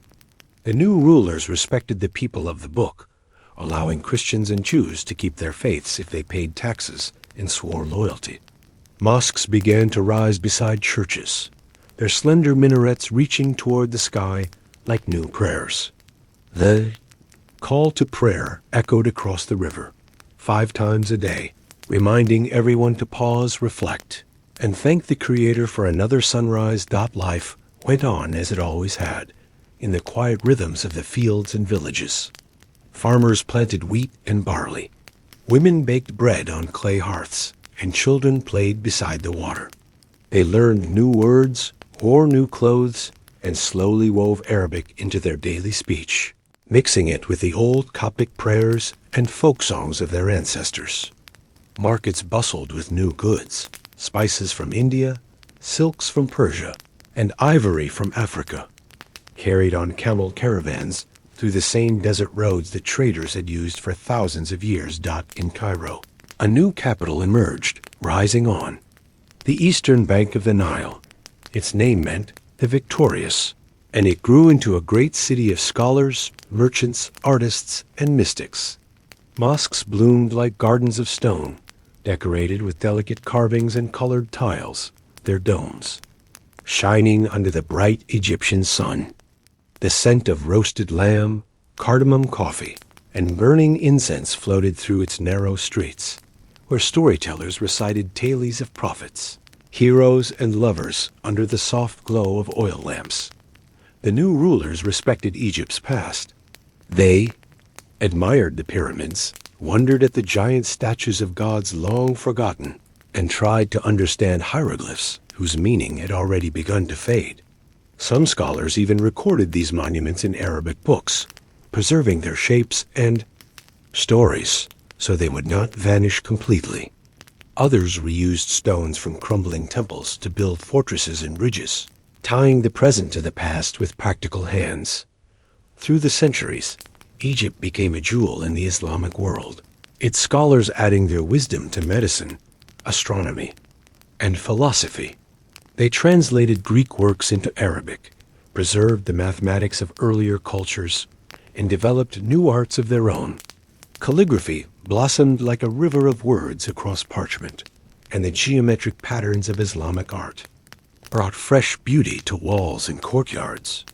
Egypt's ancient genius flowed into this new age, reborn in unexpected forms. Imagine a quiet village along the river, somewhere far from the busy courts of Cairo. A farmer wakes before dawn, washes his hands in a clay bowl, and stands facing Mecca, reciting prayers as the stars begin to fade. His wife prepares bread, and their children gather water at the well. Life here changes slowly, keeping old habits wrapped inside new faith. They still thank the river for its gifts, still fear drought, still listen for crocodiles moving in the reeds. These gentle routines connect them to every generation before them, reminding them who they are not as night falls. The same hush covers the land. Lamps glow behind lattice screens. Families gather around simple meals, and elders tell stories of the prophet or of pharaohs, weaving histories together until they feel like one. The desert wind cools the air, carrying scents of date palms and earth, while the river moves calmly past, indifferent to empires, loyal only to its own eternal. Pathed out in this long peace, art and architecture flourished. Mosques rose with soaring arches and intricate woodwork, courtyards filled with the music of fountains and birds. Craftsmen carved delicate patterns into doors, and potters glazed tiles in shades of turquoise and honey. Each piece of beauty was a prayer in itself, meant to honor the God who gave them skill and inspiration. In the marketplaces, traders from Yemen, Syria, and Morocco bartered with Egyptians for spices, gold, and linen, telling news of distant cities as they counted coins. Beneath woven canopies, through all these centuries, the spirit of Egypt stayed steady. It had learned to survive change, to welcome it, adapt to it, and still protect a core identity rooted in the Nile, in family, in memory. Whether praying in churches or mosques, Egyptians kept the sense of belonging that had carried them through 3,000 years of triumphs and defeats. They had been shepherds of gods, then of prophets, then of their own dreams. That quiet strength is a lesson still carried in the hearts of their descendants. So as you rest now, let these layers of Egypt's story ease you into deeper calm. Think of the endless river, of the pyramids half hidden in sand, of the call to prayer mingling with the whisper of reeds. Feel how time folds together here, how every voice, ancient and modern, seems to blend in the hush of night. It is a lullaby sung by history itself, soft and patient, keeping you safe out in the next part. We will look at Egypt in its medieval centuries, under Mamluk sultans and Ottoman pashas, a place of caravans, citadels, and a people who never lost their grace. For now, sleep gently, knowing that you are held by a story as deep and peaceful as the river, always flowing, always carrying your dreams forward. Allow your breathing to soften as you drift through Egypt's next chapter, where the echoes of ancient pharaohs gave way to the hoofbeats of warriors and the voices of merchants. The Middle Ages reshaped Egypt once more, bringing new rulers, new armies, and fresh dreams of empire, yet always rooted in the land's deep and unshakable rhythms. After centuries, under caliphs, Egypt fell under the sway of the Mamluks, slave soldiers who rose to power with discipline and fierce skill. They built their own sultanates, commanding respect through courage on the battlefield and through grand projects in the cities. Cairo became their jewel, filled with mosques crowned in stone domes, twisting markets humming with trade and caravans. Resting after long journeys through the desert, Mamluk sultans sponsored schools and hospitals, building places where scholars taught law, poetry, mathematics, and religion. Within the cool courtyards of their madrasas, students repeated lessons under the watchful eyes of teachers, learning from books inked carefully on parchment. Lanterns flickered at night, while the sound of verses floated across the marble floors, weaving calm through the minds of those gathered and studied God at the same time. Merchants brought goods from faraway lands, glass from Venice, spices from India, ivory from Africa. Egyptian traders sold fine linen, grain, and sugar, loading ships in Alexandria, bound for Europe. Through this constant flow of trade, Egypt became a bridge, carrying goods and ideas between East and West, keeping alive its ancient role as a meeting place of worlds. Out in the villages, life remained simpler. Farmers still counted on the Nile's yearly gift, planting wheat and tending date palms just as their ancestors had. They gathered on cool evenings to share sweet tea and talk about prices, marriages, and the moods of the river. Elders told tales of past battles, of sultans and saints, their words as steady as the beat of a drum under a starry sky.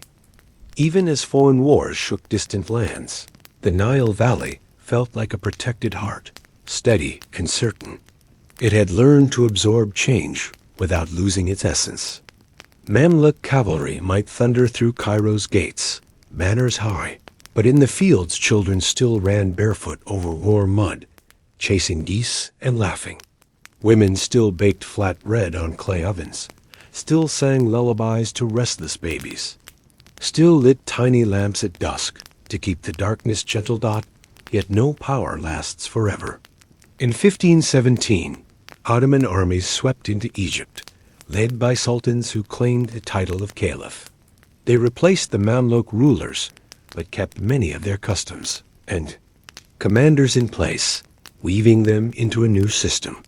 The Ottomans admired Egypt's riches, its learning, its trade routes, and built up fortresses to guard this precious prize.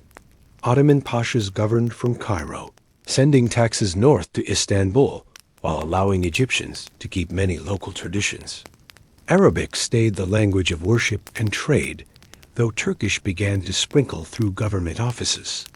New soldiers arrived, janissaries in tall hats, patrolling the streets alongside local watchmen.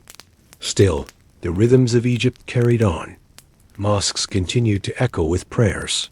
Markets bustled with the voices of traders, and the Nile's flood arrived each summer like a promise kept. Boatmen guided their feluccas through green shallows there, sails catching the same breezes that had pushed Pharaoh's barges centuries before. In the villages, children learned to recite the Quran, farmers shared news about the weather, and elders reminded everyone to be grateful for the river's steady flow. The Ottomans built fountains and caravanserais, offering rest to travelers crossing the hot deserts. They restored aqueducts, rebuilt bridges, and protected routes for pilgrims heading toward the holy cities.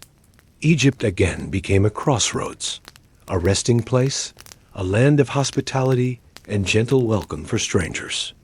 Of a caravan arriving at dusk, its camels heavy with bundles of pepper, silk, and precious stones.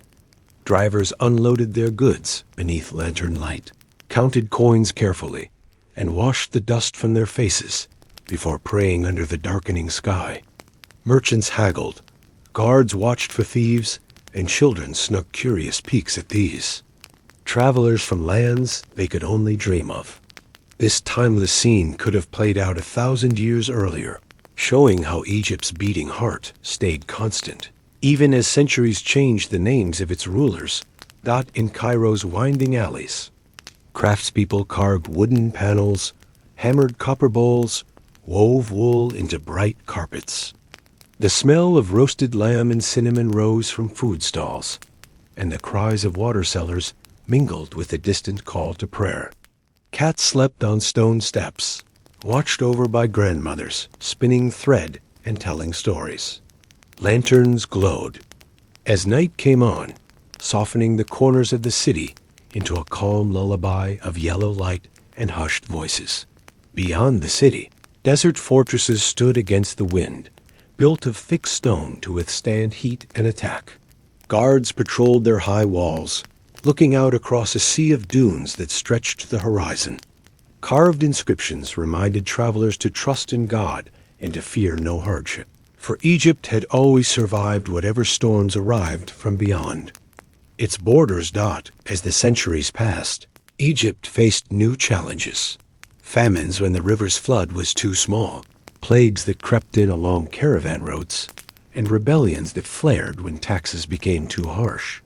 Yet each time, the people found their way back to balance. They planted again, rebuilt again, prayed again. Their faith was woven into every breath, every bowl of lentil stew, every small blessing offered to a newborn child. Let your mind rest on these peaceful images. A mother rocking her baby to sleep, a fisherman mending his net by lamplight, a farmer watching for the first green shoots to rise from the black soil. These gentle moments link every chapter of Egypt's story, stronger than any sword or king's decree.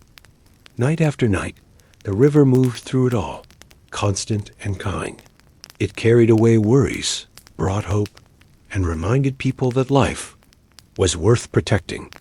Even the Ottoman sultans, far away in their grand palaces, could not change the river's loyalty to Egypt's people.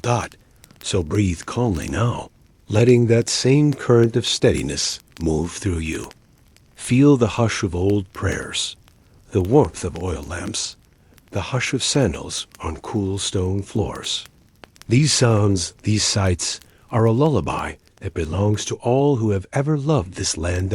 In the next part, we will explore how Egypt began to stir toward the modern world, how new inventions, new powers, and new dreams rose to shape a country that had already seen so many changes.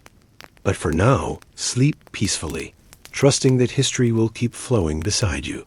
As gentle and patient as the Nile.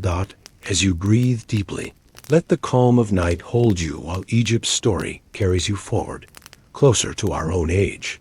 After centuries under Ottoman pashas, Egypt began to stir with new ambitions.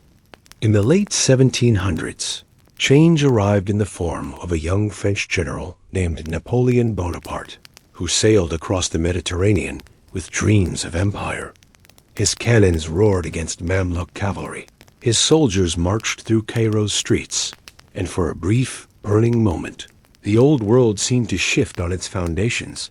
Napoleon brought with him not only troops, but scholars, men who measured pyramids, drew maps of temples, and wrote books about a land most Europeans knew only as a legend.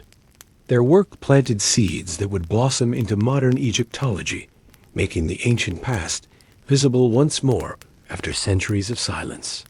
Even as Napoleon's armies left, defeated and exhausted, their notebooks stayed behind, lighting anew.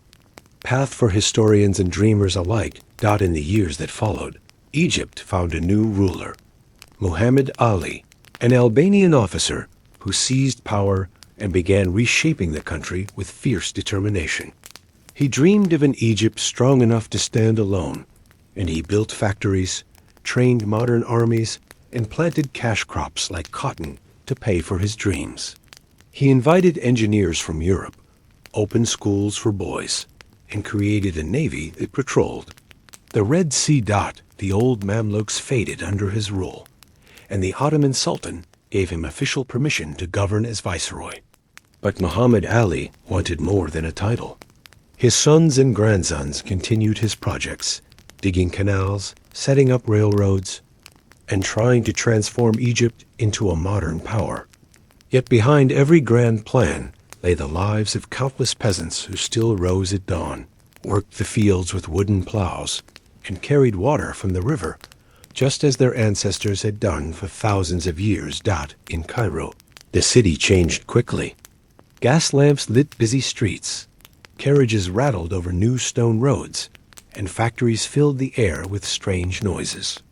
Foreign merchants opened shops selling clocks, cloth, and printed books. Students learned French and Italian alongside Arabic, dreaming of faraway lands. The world seemed closer than ever, carried on steamships and telegraphs that linked Egypt to Europe in days instead of months. But with these marvels came new troubles. Egypt borrowed money from European banks to pay for its grand projects, and soon debts piled up like desert sand. Powerful creditors demanded control, sending advisors to oversee taxes and spending. Egyptian farmers worked harder, trying to meet quotas, sometimes forced to give up their grain or cotton before feeding their own families. Resentment simmered like coals waiting for wind out in the late 1800s. A nationalist spirit rose among soldiers and students. They wanted Egypt to belong to Egyptians again, not to Ottoman pashas or European financiers. Led by Colonel Ahmed Yarabi, they marched on Cairo, demanding change. His revolution briefly shook the rulers, but European powers feared losing their influence. British troops landed on Egypt's shores, defeated Yarabi's followers, and took control. Egypt, though still part of the Ottoman world on paper, became a British protectorate in practice, ruled by a new set of foreign masters. The British claimed they would modernize Egypt, protecting its people and securing the vital Suez Canal, which linked Europe to India. They built schools, hospitals, and roads, but also controlled taxes, trade, and laws, shaping the country to serve their empire. Egyptian workers labored on railways and cotton plantations, sending profits far away, while their own wages stayed small. Through all these storms, the Nile flowed as patiently as ever. Its yearly floods still determined good harvests, still carried silt to waiting fields, still brought fish to the nets of patient fishermen. Women gathered water in clay jars. Children splashed at the river's edge, and elders told stories of pharaohs and prophets under the stars. In their daily lives, these families carried forward memories older than any empire, rooted in the steady rhythm of the river. Cairo, in the early 1900s, was a swirl of contrasts. Modern hotels rose beside medieval mosques, telegraph wires crossed over narrow alleys, and horse-drawn carts rattled past new electric trams.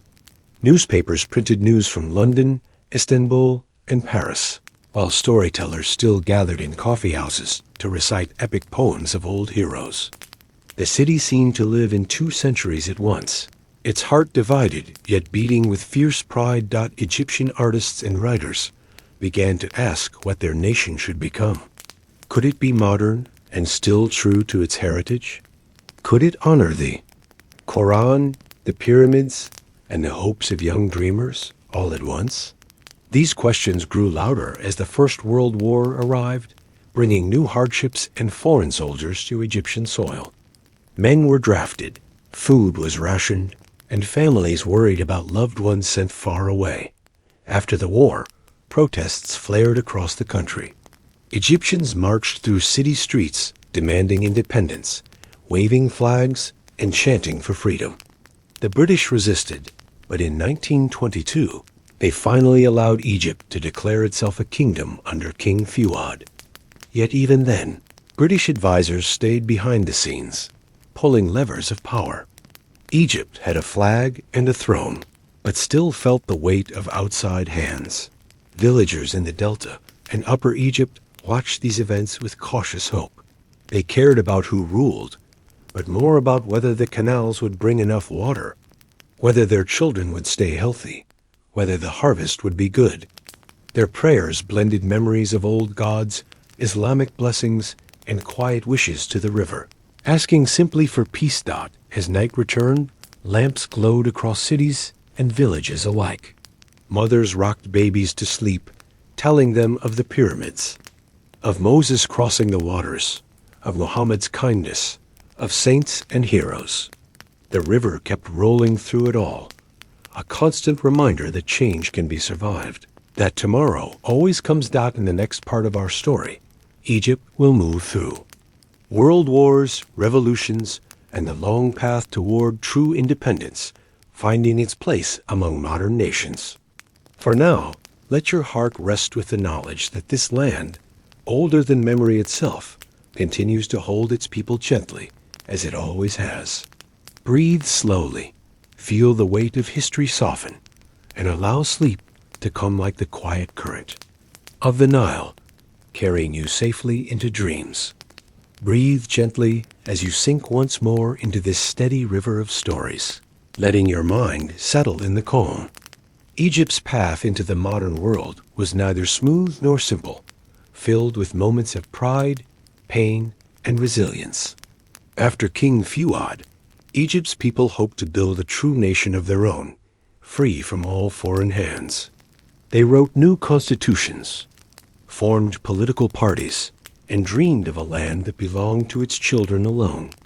King Farouk, who took the throne after his father, became a symbol of these dreams for a while, young and handsome, crowned in a swirl of celebration. He rode through Cairo's streets in a gold-trimmed carriage, waving to crowds who hoped he would protect their land and lift their burdens. But in time, disappointment grew. Corruption spread, and Farouk surrounded himself with luxury, while many of his people struggled to find bread. Farmers bent over their fields, paying taxes to distant landlords, while city workers toiled for low wages in factories and ports. Beyond Egypt, the world changed again. A second world war raged across continents, bringing soldiers and bombs closer to the Nile than ever before. British forces returned in huge numbers to defend the Suez Canal, filling bases with tanks, planes, and barbed wire. Egyptian families worried about their sons, feared air raids, and wondered what would be left once the fighting stopped. When the war ended, hope flared once more, but British troops stayed, determined to guard their route to India and the Empire. Beyond. In the cafes of Cairo, students and veterans spoke in angry whispers. They wanted the foreigners gone, wanted Egypt to stand proud and whole. One name began to rise among them, Gamal Abdel Nasser. A young army officer, Nasser spoke with clear conviction about dignity, independence, and a fairer life for the poor. He and a group of fellow officers planned a movement to sweep away the monarchy and foreign interference once and for all. In 1952, their revolution shook the country. King Farouk fled into exile, his yacht gliding into the Mediterranean, while crowds tore down royal emblems from public buildings. Egypt declared itself a republic, and Nasser, with his commanding voice and powerful dreams, soon became its new leader. He promised land for the peasants, factories for workers, and schools for children who had never held a book before. Across the countryside, hope rose like wheat after a long reign. But Nasser faced challenges as fierce as any pharaoh's enemies. The old colonial powers refused to let Egypt stand alone. When he nationalized the Suez Canal, determined that its wealth should serve Egypt rather than foreigners, Britain, France, and Israel attacked. The world held its breath as bombs fell and tanks advanced, but pressure from the United States and the Soviet Union forced the invaders to back away. Egypt kept its canal, and Nasser's name blazed like a banner of pride across Africa and the Arab world. In villages, people gathered by radios, listening to his speeches about dignity and Arab unity. Women baking bread paused to hear him. Children carried his picture in school parades, and farmers whispered blessings for him as they watered their crops. It was a moment of faith, a moment when the poor felt seen and the mighty felt challenged. Nasser pushed on, building dams on the Nile to control its flood, electrify the countryside, and bring water to parched fields. The Aswan High Dam rose, like a modern monument, holding back the river's force behind its thick walls. Some wept for villages drowned under the new lake, for temples moved stone by stone, but others saw a promise of steady harvests, of electricity reaching homes that had known only oil lamps. As time passed, difficulties returned. Wars against. Israel drained Egypt's strength, brought grief to thousands of mothers, and tested the spirit of a people already weary from struggle. In 1967, the armies fell back in painful defeat, and Egyptians mourned lost sons and lost lands. Yet they did not surrender their hope. Under Nasser, and later Anwar Sadat, they rebuilt and tried again, determined not to kneel. Sadat, bold and complex, surprised the world by making peace. In 1979, he signed a treaty with Israel, trading bitter enemies for a chance at stability. Some cheered, others condemned, but all felt the weight of history shifting once more. The old hostilities did not vanish overnight, but the chance for calm began to blossom. Sadat paid with his life for that gamble, struck down by assassins, yet the peace he tried to plant held on, rooted in the deep soil of a land that had seen enough war. Through the 1980s and 1990s, Egypt found itself balancing on a narrow path. Hosni Mubarak took the presidency, promising security and order after Sadat's death. Under his rule, cities grew, modern towers rose beside ancient mosques, and tourists came from every corner of the earth to see the pyramids, the Sphinx, and the treasures of Tutankhamun. Luxor and Aswan filled with cruise ships, markets bustled, with souvenir sellers, and foreign currency flowed into Egypt's pockets. Yet problems lingered. The poor still struggled. Unemployment stayed high, and voices for true democracy were often silenced. In the villages, young people left for Cairo, looking for work, sending money home to parents who still plowed fields with tired oxen. Rural. Schools tried to teach children to read and write, but crowded classrooms and shortages made progress slow. Still, families held on, gathering under the same night sky, telling stories of Nasser, Sadat, and the dreams of a land finally free. All of this, the Nile continued to flow with its patient grace. Boats glided past palm trees. Fishermen cast their nets by moonlight, and birds rested on the water, untroubled by the storms of politics. The river remembered everything, pharaohs and prophets, generals and revolutionaries, and carried each story onward like a secret whispered to the sea. Let your mind rest on this steady current of memory. Feel how Egypt's past and present braid together, threads of triumph and sorrow woven into a single cloth. Think of a grandmother kneading, dough at dawn, of a child running through warm mud after a summer rain, of an old man praying beside the river before the sun rises. These small acts, repeated through countless lifetimes, have given Egypt its strength more than any monument or king.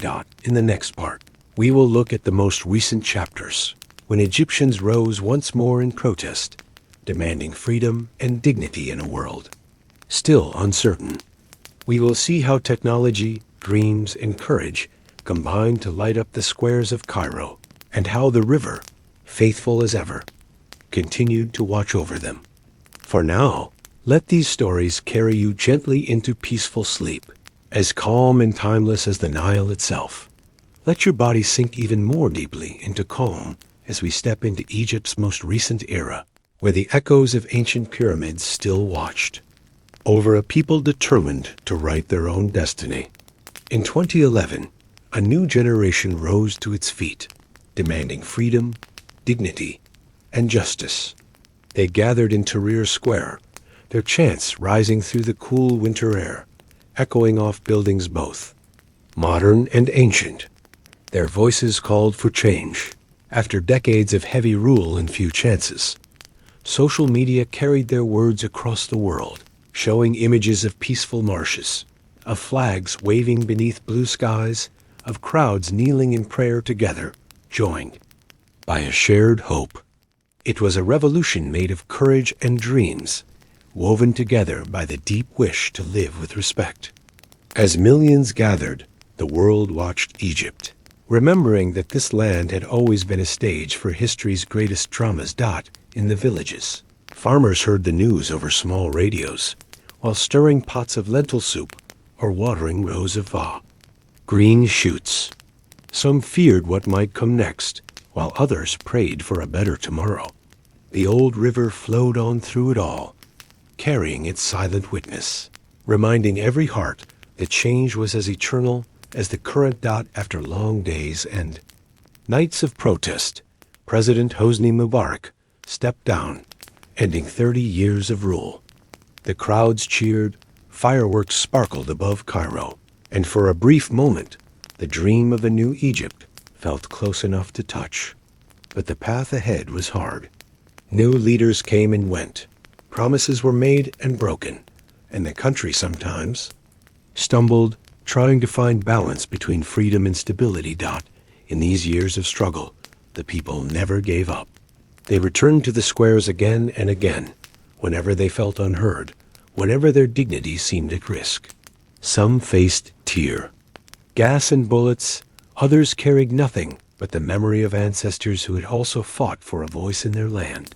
Mothers held their children close, telling them to be strong, telling them that Egypt had survived pharaohs and emperors, sultans and kings, and would survive this, too.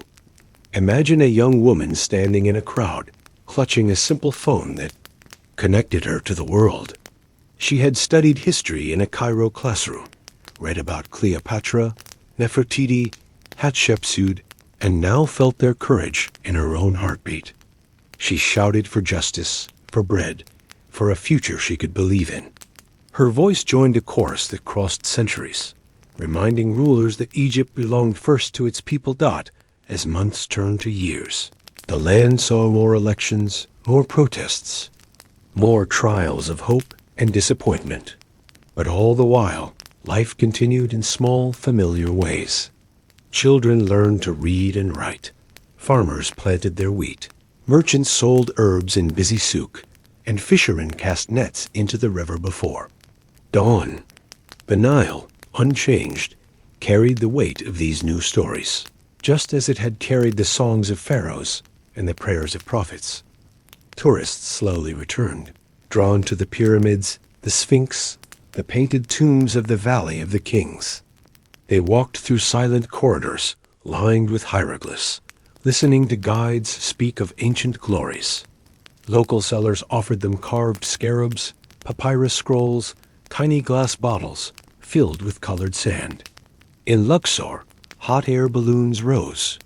At sunrise, floating over ruins that glowed gold against the desert hills. These small moments of wonder helped the country heal. One visitor, one hopeful smile at a time. In the busy neighborhoods of Cairo, modernity bloomed in new ways. Metro trains carried passengers under the city, while glass towers rose toward the sky. Cafes buzzed with young voices debating politics, poetry, and dreams. Their words carried over cups of thick, sweet tea. The city was alive, as it had always been, reshaping itself yet again. The countryside, too, found gentle rhythms. Between change and tradition, women washed laundry in canals, telling stories to their daughters about gods who once ruled the river. Boys kicked soccer balls on dusty fields near ancient temples, unaware that they played in the shadows of the same stones where pharaohs once prayed for victory. Elders sat under fig trees, sipping tea and recalling the times before independence. Before television, before cell phones, weaving memory into the quiet of the afternoon. Through all these moments, faith remained steady. Calls to prayer still rang from minarets. Bells still tolled in Coptic churches, and families still lit candles on special nights, asking for blessings and protection. These spiritual anchors held people together, a reminder that something larger than politics could steady the heart. Egypt's artists and musicians found their voices too. Singers wrote songs about freedom, hope, and pride. Painters splashed walls with images of revolution and unity, mixing pharaonic symbols with modern words. Poets performed their verses on street corners, sharing raw truth and gentle dreams alike. Creativity became a way to heal, to protest, to celebrate. Let your mind wander to a warm evening by the river. Lanterns swing gently in the breeze as boats glide past, carrying couples and families who share food and laughter. A radio hums with soft music, and the scent of grilled fish drifts through the air. Children chase each other along the promenade, their feet slapping on stone, their laughter ringing like bells. These gentle moments are a promise that no matter how fierce the storms, life finds a way to blossom again. Night after night, the Nile witnesses everything with calm acceptance. Empires rise and fall, flags change, new leaders come and go, but the river moves on, unchanged in its heart. It holds Egypt's stories patiently, ready to remind every generation that they are part of something bigger and older than themselves. So, as you rest, feel that deep calm move through you. Let the river's quiet strength remind you that you, too, can carry change with courage, that you can flow forward through any challenge and still remain yourself. Breathe softly. Feel sleep gathering at the edges of your thoughts, knowing you are safe inside this story, protected by its steady rhythm. In the next part, we will look at how Egypt faces the future, balancing heritage with technology, tradition with progress, and how its people continue to write new pages while honoring the oldest ones. For now, close your eyes and let the river carry you toward dreams as ancient, gentle, and powerful as Egypt itself. As your breathing slows and the night grows deeper around you, let your thoughts flow gently to Egypt's place in the modern world. After the waves of revolution, after struggles for identity and dignity, Egypt began rebuilding again. The new century brought fresh challenges and fresh hopes. Skyscrapers rose over Cairo's old quarters. Highways carried buses and cars past. Centuries-old mosques and satellite dishes bloomed like metal flowers on rooftops, where people still hung laundry to dry in the sun. Technology arrived swiftly. Smartphones glowed in children's hands, connecting them to the world beyond the Nile. Videos of pyramids traveled instantly across the planet, and voices from Cairo could be heard in Paris, Tokyo, or New York in a single heartbeat. Egyptian. Youth used these tools to share their art, their dreams, their humor, letting their culture travel, just as traders once carried stories on the backs of camels. But tradition refused to vanish. In small villages, elders still taught ancient proverbs, still gathered neighbors to settle disputes under shade trees, still respected the wisdom of the land. Farmers studied weather apps on cheap phones, yet watched the color of the river too. Judged the coming flood, blending modern science with timeless instinct. Women embroidered patterns passed down from mothers and grandmothers, their fingers repeating stitches learned before anyone had heard of electricity. In Cairo, the pulse of the city beat faster than ever. Cafes overflowed with students, journalists, and young professionals discussing the future over sweet tea or bitter coffee. Billboards flashed in neon, advertising everything from new apartments to social media influencers. Yet just around the corner, you might still hear a storyteller reciting ancient epics, his voice steady as the rhythm of a drum. Donkey carts moved slowly through crowded traffic, bearing vegetables to market as they had done for centuries. The city wore its history like a layered robe, shiny and new in places, patched and faded in others, but always familiar. New projects aimed to reshape the nation's future. A modern capital city began to rise in the desert, promising less traffic, cleaner streets, and a fresh start. Engineers built solar farms to catch the sun's power and dams to hold back sudden floods as weather patterns changed. Some dreamed of bullet trains linking Cairo to Aswan, while others worked on apps to help villagers sell crops more fairly. Egypt's ancient genius, its gift for blending practicality with ambition, showed itself again and again. Tourists, too, returned in steady numbers. They gazed in wonder at Karnak's columns, sailed feluccas past the river's green banks, or walked carefully through the tomb of Tutankhamun. Guides spoke to them in many languages, describing gods and kings, tragedies and triumphs.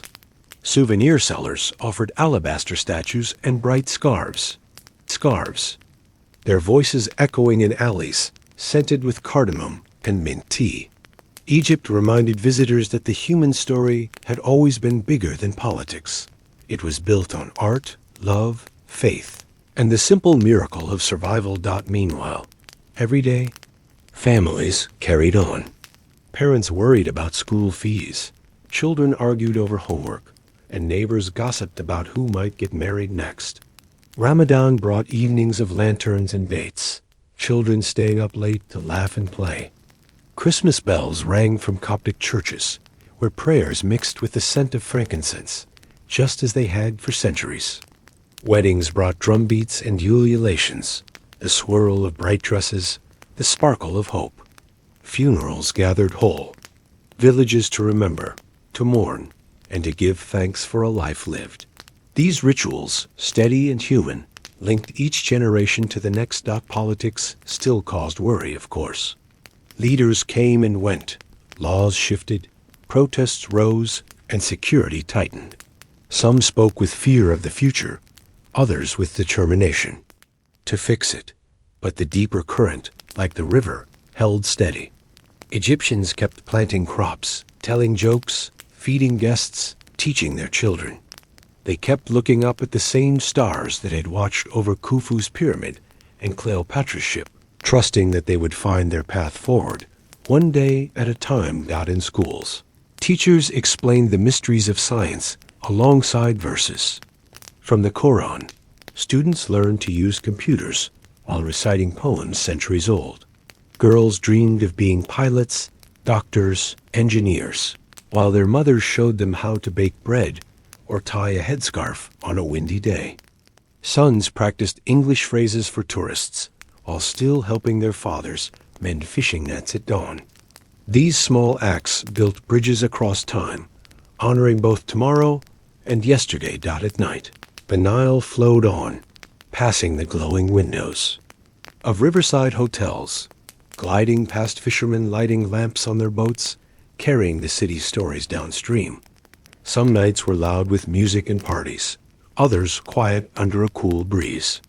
But the river never judged, only witnessed, carrying memories of protests and prayers, laughter and tears. On its endless journey to the sea, let yourself rest in this gentle picture, feeling the same calm that has touched Egyptian hearts for thousands of years. Imagine the hush of warm sand, the smell of bread baking at dawn, the gentle clink of prayer beads in a grandfather's hand. These details, humble, beautiful, human, are what keep a culture alive through every test. In the next part of our story, we will look together at how Egypt might continue to grow, its dreams for education, its hopes for fairness, and its powerful wish to stand tall among the nations of the world. For now, let your mind grow soft like a quiet breeze on the river, carrying you into dreams as rich and hopeful as the land of Egypt itself. Sleep well, trusting that tomorrow will rise just as surely as the sun has always risen over the Nile. Breathe calmly as you settle in once more, ready to drift through Egypt's hopes for tomorrow. After centuries of rising and falling empires, after revolutions and rebuilding, Egyptians stand today at a crossroads. They look forward with determination, carrying their heritage with them while reaching for new dreams. In classrooms and offices, in fields and workshops, You can feel a quiet strength, a wish to shape a kinder, fairer country for their children. Education is at the heart of these hopes. New schools rise in desert towns, where once there was only sand. Teachers work with scarce resources, but strong dedication, helping girls and boys learn math, science, languages, and the long, astonishing history of their own land. Young people memorize pharaohs' names alongside modern inventions, discovering that their ancestors built wonders without machines, guided only by skill and imagination. These lessons plant pride in their hearts, a reminder that they too can build something. Lasting dot technology has become a companion in nearly every home. Simple smartphones connect farmers to markets, letting them sell tomatoes, wheat, or dates more fairly. Apps help mothers check on medicine or vaccination schedules. University students watch lectures online, dreaming of opportunities once out. Of reach, in a village where water still comes from clay jars, a teenager might scroll through videos of astronauts or architects, letting big dreams live in a humble room dot in the cities. New businesses open each year. Women own shops, manage offices, work as doctors and lawyers. Streets buzz with food stalls and delivery drivers weaving through traffic, while friends gather in sidewalk cafes to talk about ideas for new companies or inventions. The economy, though fragile, holds sparks of energy and ambition, fueled by millions of small efforts rather than grand monuments. Yet challenges remain, heavy as carved stone. Poverty still grips many families, and young people search restlessly for jobs. Farmers worry about rain and soil, about whether the river will carry enough water for their fields. Parents fear what kind of world their children will inherit. Leaders promise reforms, roads, hospitals, but sometimes progress comes more slowly than the people hope. Still, Egypt has learned across thousands of years to survive disappointment, to stand up again, to wait for better seasons. Just as the Nile's floods return even after drought, the spirit of the people returns after hardship. Their resilience is woven through small things. A woman carrying bread to a neighbor in need, a teacher giving a shy student extra time, a father helping his child learn to write their name. These kindnesses, repeated quietly, rebuild a nation. From the inside out, culture, too, keeps shining. Egyptian films, music, and books continue to enchant the Arab world. Singers tell stories of heartbreak, of faith, of love stronger than time. Writers craft poems and novels that blend old myths with new struggles. Filmmakers capture images of daily life. A grandmother sipping tea in the courtyard, a teenager chasing dreams, a bride dancing at her wedding under colored lights. These stories show the world that Egypt is not a museum, but a living, changing, beautiful society. The country also cares for its treasures, working to preserve temples, tombs, and priceless artifacts. Teams of Egyptian archaeologists lead digs that reveal fresh secrets every year. Restorers patch paint flaking from walls, older than any empire still alive today. Tour guides learn new languages to welcome visitors who come to marvel at stones that remember Khufu, Ramses, or Cleopatra. This work honors the ancestors while supporting families who depend on tourism to feed their children in the narrow alleys of Cairo, where people still gather at dusk. You might hear neighbors talking about the future. They wonder if Egypt will lead the Arab world again, if peace will last, if justice will truly blossom. Their voices rise with hope, edged sometimes with worry, but always returning to a simple faith that the land itself will survive. It has outlasted pharaohs and Caesars, sultans and generals. Why not one more century? As the sun goes down over the river, families light lamps and gather for dinner. Plates of lentils, rice, and grilled vegetables fill the table. Children laugh and tease one another, forgetting their worries. A father thanks God for one more day of health. A mother blesses the bread. On balconies, friends sip tea and watch the lights sparkle on the Nile, where boats drift slowly past. This gentle pattern repeats night after night, giving shape to their lives, as comforting as a lullaby. Imagine walking through a village in Upper Egypt at dawn. Roosters crow, donkeys bray, and the cool air smells of bread baking on clay stoves. Women sweep courtyards. Men gather tools for work. Children rub sleep from their eyes and chase chickens through the yard.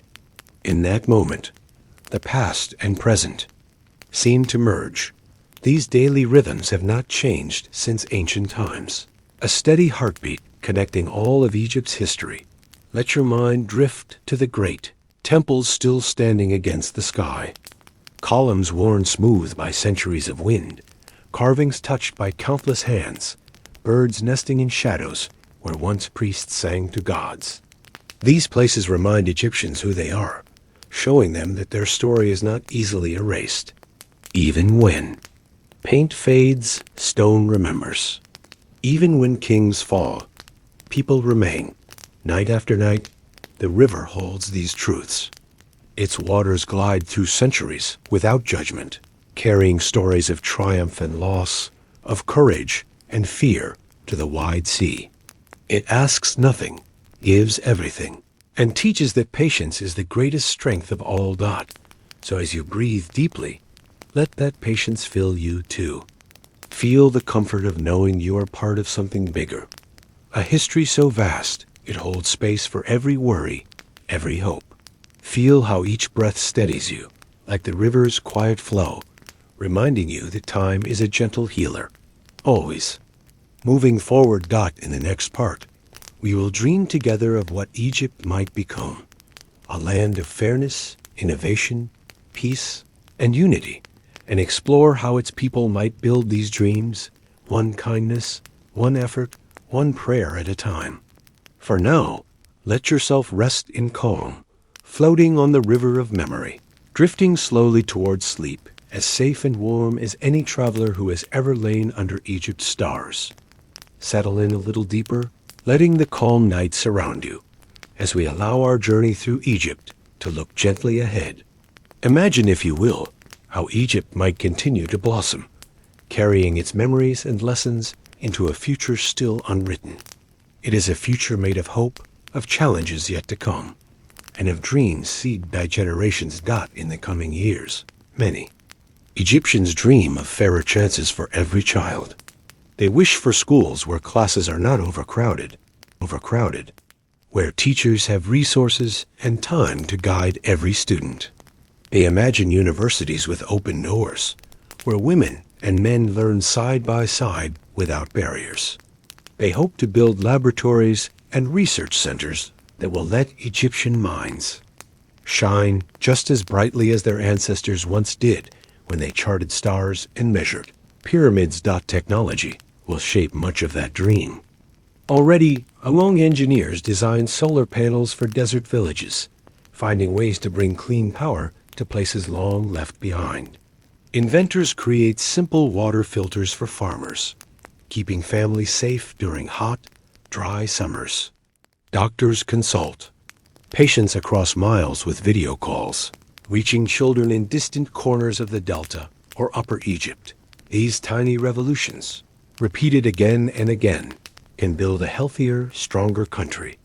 The Nile, of course, will still stand at the center of every plan. It will need careful tending, with smarter irrigation and protection against pollution, to keep its waters clean and generous. Projects to treat wastewater, to harvest rain, to guard fragile fish populations, all will matter. The river is Egypt's oldest ally, but also its greatest responsibility, and its well-being will mirror the well-being of the land. People also dream of fair laws, of justice carried out without fear or favor. They talk about judges who listen kindly, police who protect rather than punish, leaders who remember they serve, not rule. In coffee houses and courtyards, in classrooms and mosques, these hopes rise like gentle prayers. They are old dreams, rooted deep but made fresh by every new voice willing to say, We deserve better. Art and culture will keep lighting that path. Painters will keep showing stories in color. Singers will keep carrying heartbreak and triumph on their voices. Poets will keep weaving verses to comfort and inspire. Museums will continue to protect the gifts of ancestors, while new films and books tell what it feels like to be young in Egypt today. That blend of ancient pride and modern imagination is a rare treasure, and Egyptians know how to hold it safe in the villages. Elders will still pass on proverbs and prayers. They will teach children how to respect bread, how to honor guests, how to stay humble before God and grateful for rain. These old lessons will help balance the flood of new knowledge from phones and screens. Just as a sturdy boat can ride even stormy waters, these traditions can steady the country as change rolls in. Cairo will continue its dance of contradictions. The same street might hold a glittering bank tower, a medieval minaret, and a donkey cart hauling vegetables. Sidewalks will still buzz with debate and laughter, where a grandmother in a long black robe stands beside a teen with headphones. Bright sneakers. Bridges over the Nile will fill with cars, motorcycles, and people simply walking to work, carried forward by their own ambitions. Ramadan will come each year with lanterns and dates, Eid with new clothes and joyful hugs, and Christmas with bells in Coptic churches. Weddings will bloom with drummers and singers, mothers ululating their happiness, children dancing until sleep finally overtakes them. Funerals will still gather entire villages, reminding everyone of their roots and the power of shared grief, turned shared comfort. These rituals, ancient yet alive, will keep giving shape to life, season after season. Egyptians have always found a way to survive, sometimes through compromise, sometimes through courage, but always through deep love of the land. The green floodplains, the gentle palm trees, the eternal sweep of the desert, these all call to something strong in the soul. Generations to come will answer that call, just as surely as generations past did. Let your mind wander to a girl in a far village who dreams of becoming an architect. She draws ideas on scraps of paper by lamplight, studying pictures on her phone when she can afford data.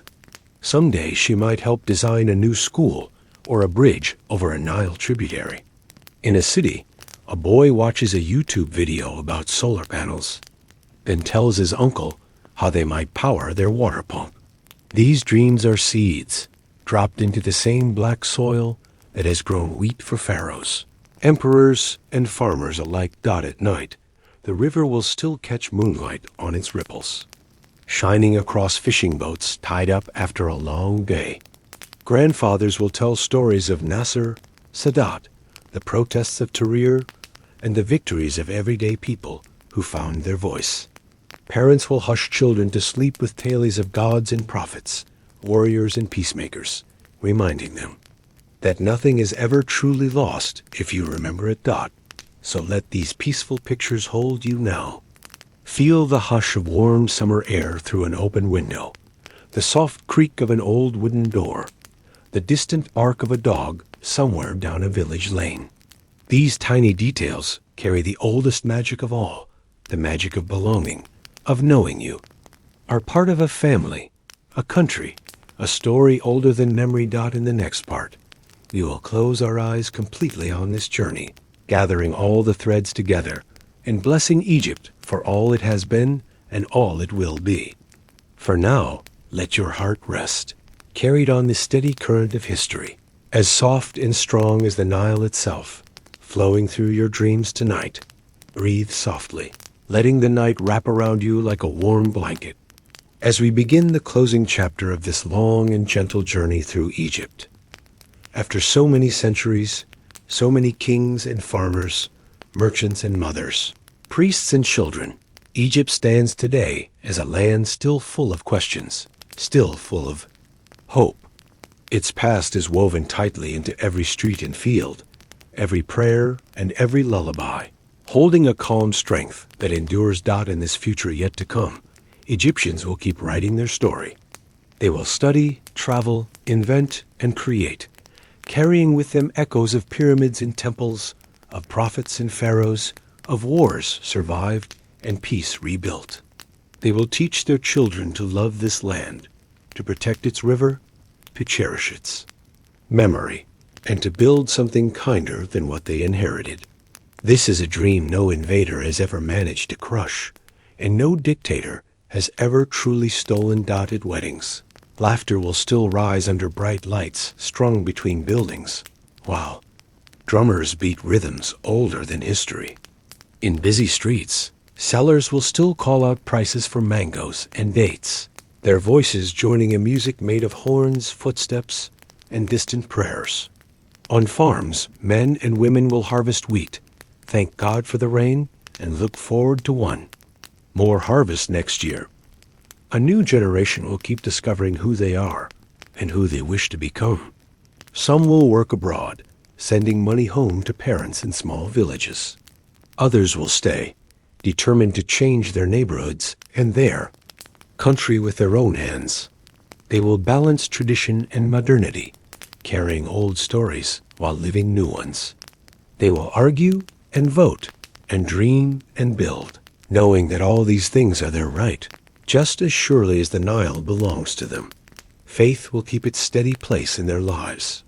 Calls to prayer will echo from minarets, bells will ring in churches, and candles will burn for those who are gone, but never forgotten. Children will still memorize verses, whether from scripture or from poetry, learning that words have power to heal.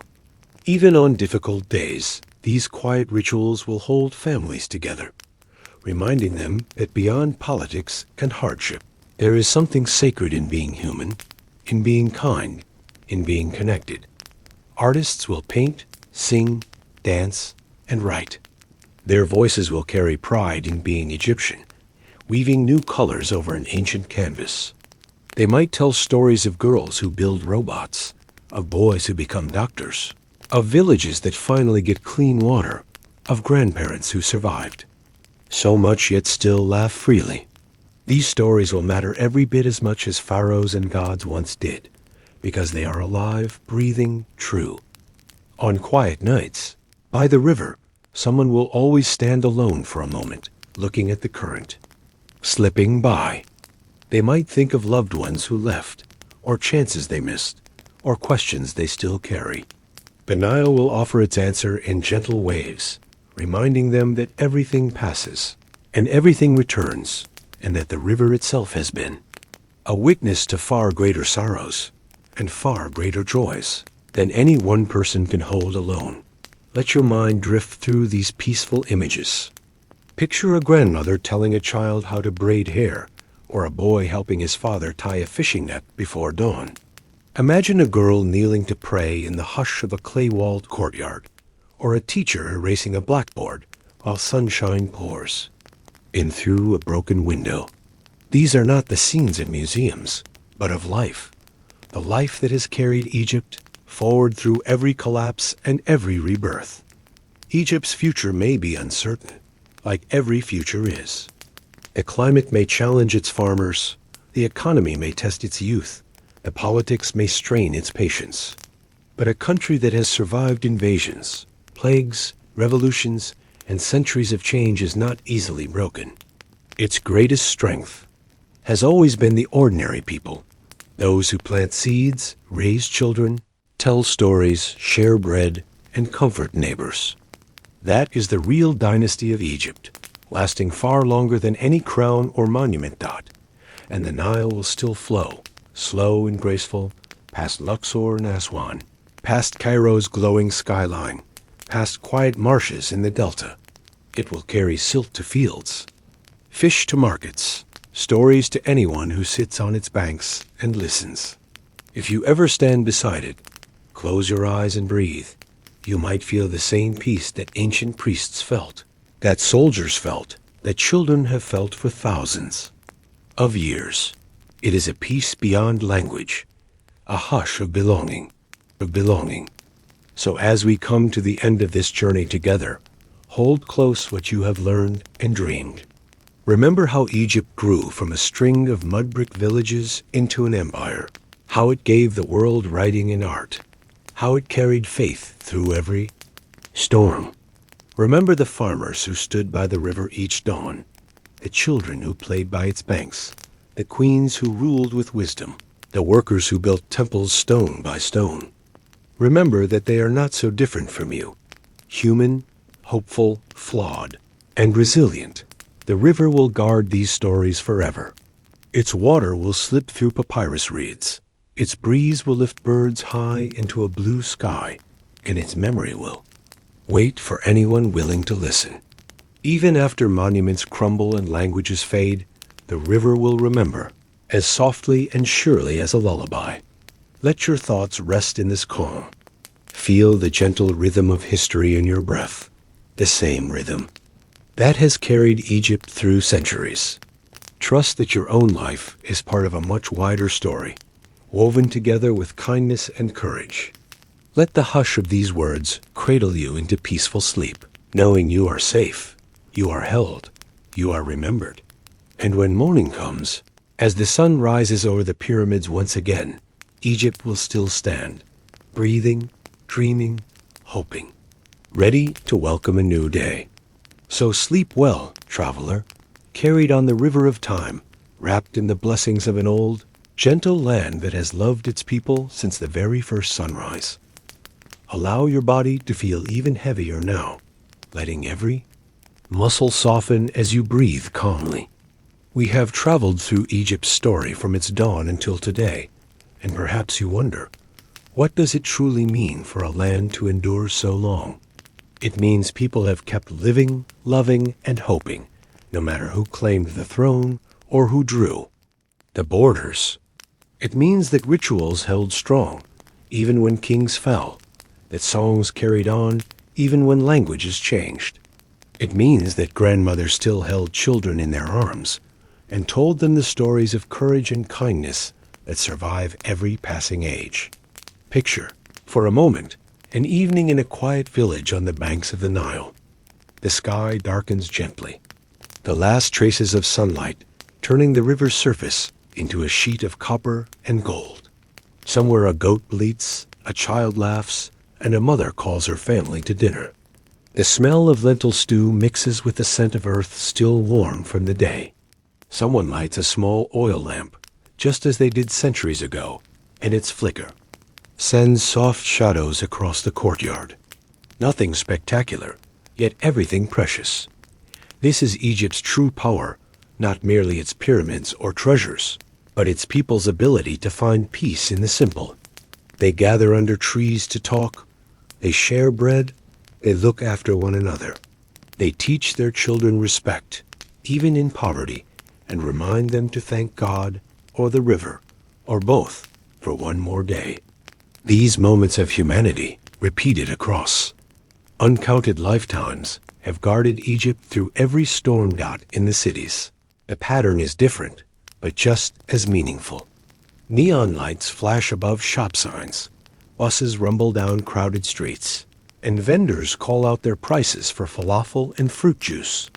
Students argue about politics on stone steps outside universities, their dreams bigger than their wallets, but no less real. Young couples plan weddings they hope will be joyful. Mothers look for good schools for their daughters, and fathers stay awake at night, wondering if they have done enough. These worries, these wishes, are timeless, flowing right alongside the Nile itself. There are so many layers to this place. A young girl might memorize lines of Quran in the morning, then use her phone to learn English phrases by afternoon. A boy might help his uncle herd goats at sunrise, then study engineering in a city by night. An elder might tell of battles from long ago, then bless a grandson's tiny backpack as he leaves for school. This mixing of past and present is not confusing for Egyptians. It is simply the way things have always been. Faith continues to weave its steady thread through every life. On Fridays, men gather for prayers at the mosque, their voices rising in quiet gratitude.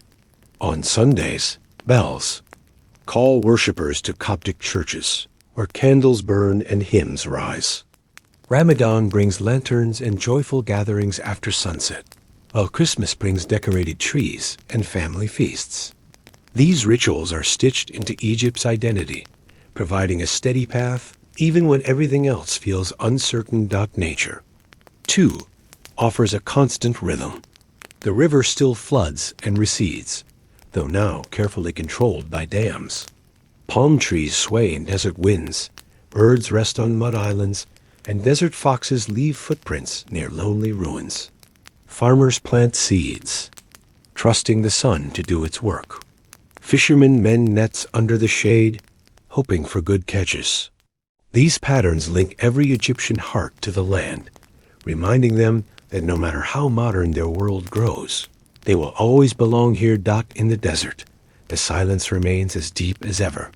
Ancient temples sleep beneath the stars there, walls telling stories no conqueror could erase. Tourists wander through their columns, taking photos, trying to capture the hush that lives there. Guides speak of gods and goddesses, but sometimes pause, letting visitors feel for themselves the weight of time. The sense that these stones still watch, still remember. Think of all that has been remembered. Battles and victories, songs and laments, harvests and famines, births and farewells. All of it layered like the stones of a pyramid, each generation adding its mark. Even the smallest joys matter. A bride's henna-stained hands, a child's first steps, a grandfather's slow smile as he sips tea. These are the stories that last far beyond the reign of any king or the rise of any empire. So, as you close your eyes tonight, let your mind rest on these small but mighty details. Feel the hush of a courtyard in the evening. Hear a prayer whispered under a starry sky. Sense the smell of warm bread shared between neighbors. Let yourself trust that this land has learned to endure precisely because it honors such moments. In Egypt's future, there will be new dreams. Some will build green cities powered by sunlight. Some will protect endangered animals in marshes and oases. Some will explore deeper into science and art. And some will simply keep traditions alive. There will be mistakes and there will be triumphs, but the steady current of belonging will carry them through. No matter what tomorrow brings, there will still be families who rise early to greet the river, who wait for the first bird song of morning, who thank God for another sunrise. There will still be hands planting seeds, still voices singing lullabies, still children laughing in dusty streets. This is Egypt's true miracle, the refusal to break, the grace to bend, and the endless courage to begin again. Let that thought calm you now. Let your breath slow, matching the timeless beat of the Nile's flow. Feel the hush of Egypt holding you, as though the land itself were singing you to sleep. You are safe here, guarded by memory, by love, by thousands of gentle hearts that have carried their families through centuries. In the final part of our journey, we will offer one last blessing, a closing note of gratitude for all these stories, all these people, all these dreams. But for tonight, let the peace of Egypt cradle you like a river, steady and quiet, flowing past every sorrow into the promise of morning. Sleep well, dear dreamer, under the same stars that have watched over this land since the very first dawn. Let your mind soften now as we come to the final part of this long journey through Egypt's soul. Let your body feel supported and warm, while each gentle breath carries you deeper into calm. After all these stories, after thousands of years of triumph and tears, Egypt rests tonight under the same stars that once shone over Khufu's pyramid, over Cleopatra's barge, over a farmer's simple mud brick home. Those stars have watched every chapter unfold, patient and constant, bearing witness to a human story as vast as the desert. If you could gather up every voice that has ever lived along the Nile, you might hear a song of courage and hope rising through centuries. The song would tell of babies born, of fields sown and harvested, of prayers offered in mosques and churches, of brides dancing at their weddings, of soldiers defending their land, of teachers helping children learn, of neighbors sharing bread. This is the real greatness of Egypt, not only the monuments of stone, but the monuments of the heart. Tonight, someone in a village will light a tiny lamp, whispering a prayer for good harvests and peace. Someone in a city will stay awake, dreaming of a better job, or a chance to travel, or a way to help their family. Someone will laugh with friends on a crowded street, telling jokes older than their grandfathers, while another weeps quietly for a lost parent, remembering them with love. These honest moments matter every bit as much as any pharaoh's victory, for they are what keep Egypt alive. In the hush of night, imagine walking along the riverbank.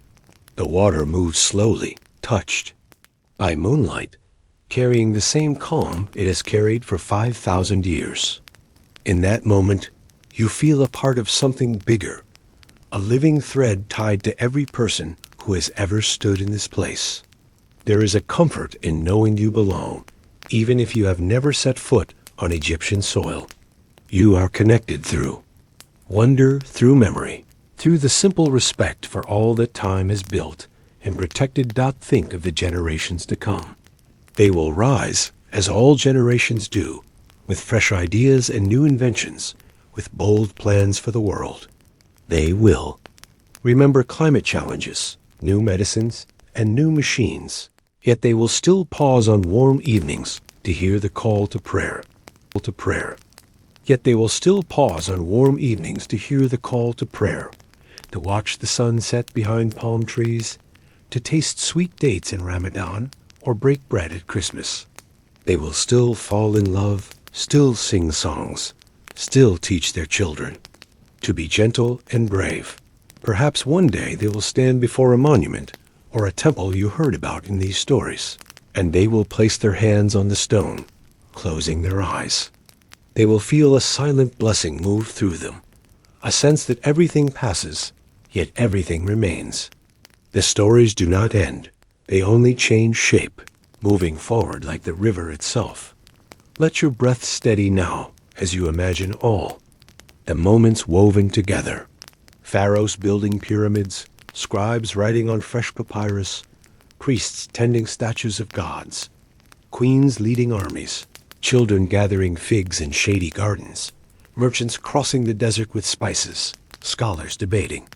Beneath mosque domes, farmers hoping for rain, mothers soothing babies at night, teachers reading poetry aloud. All of these memories shine like beads on a string, each one unique, but joined into a single endless circle. In the deepest sense, Egypt is a prayer that never ends. A prayer for harvest, for peace, for family, for courage. It is a wish spoken by millions of lips, a steady heartbeat that no conqueror has ever stilled. When the world feels heavy, you can return to these stories and remember. People have overcome worse. People have rebuilt. People have found beauty even in heartbreak. So as we close this long lullaby, let it settle over you like soft linen, comforting and light. The river of Egypt will keep flowing long after these words end, carrying its quiet power through tomorrow and tomorrow and tomorrow. And you, resting now, are invited to let go of every burden, knowing you are held in the same gentle embrace that has protected Egypt's people since the very first sunrise. Imagine the hush of morning on the Nile, fishermen casting their nets. In silence, birds lifting into a pink sky, the faint sound of a child laughing as he runs down a muddy path. Imagine the smell of fresh bread baking, the rustle of date palms, the call of a prayer drifting across rooftops. All of these images can be yours, carried in your dreams, offering you a place of safety and calm whenever you need it. No matter how far away you are, you can always return to this river in your heart. Let it teach you patience. Let it teach you faith. Let it remind you that even when life changes shape, something steady will stay beside you. You have traveled through empires and kingdoms, through sand and stone, through songs and tears. And you have survived. Just like Egypt doth so rest now. Rest in the blessing of memory, in the soft quiet of belonging, in the hope that tomorrow will rise bright and kind. Let go, knowing you are part of a story bigger than any single lifetime. Sleep under these same stars that have watched over Egypt since the world began, letting their light comfort you, guide you, and guard you through the night. Good night, dear dreamer, and may the river of Egypt, calm, ancient, strong, carry you into peaceful dreams, and back again whenever you wish to wander through its timeless shores.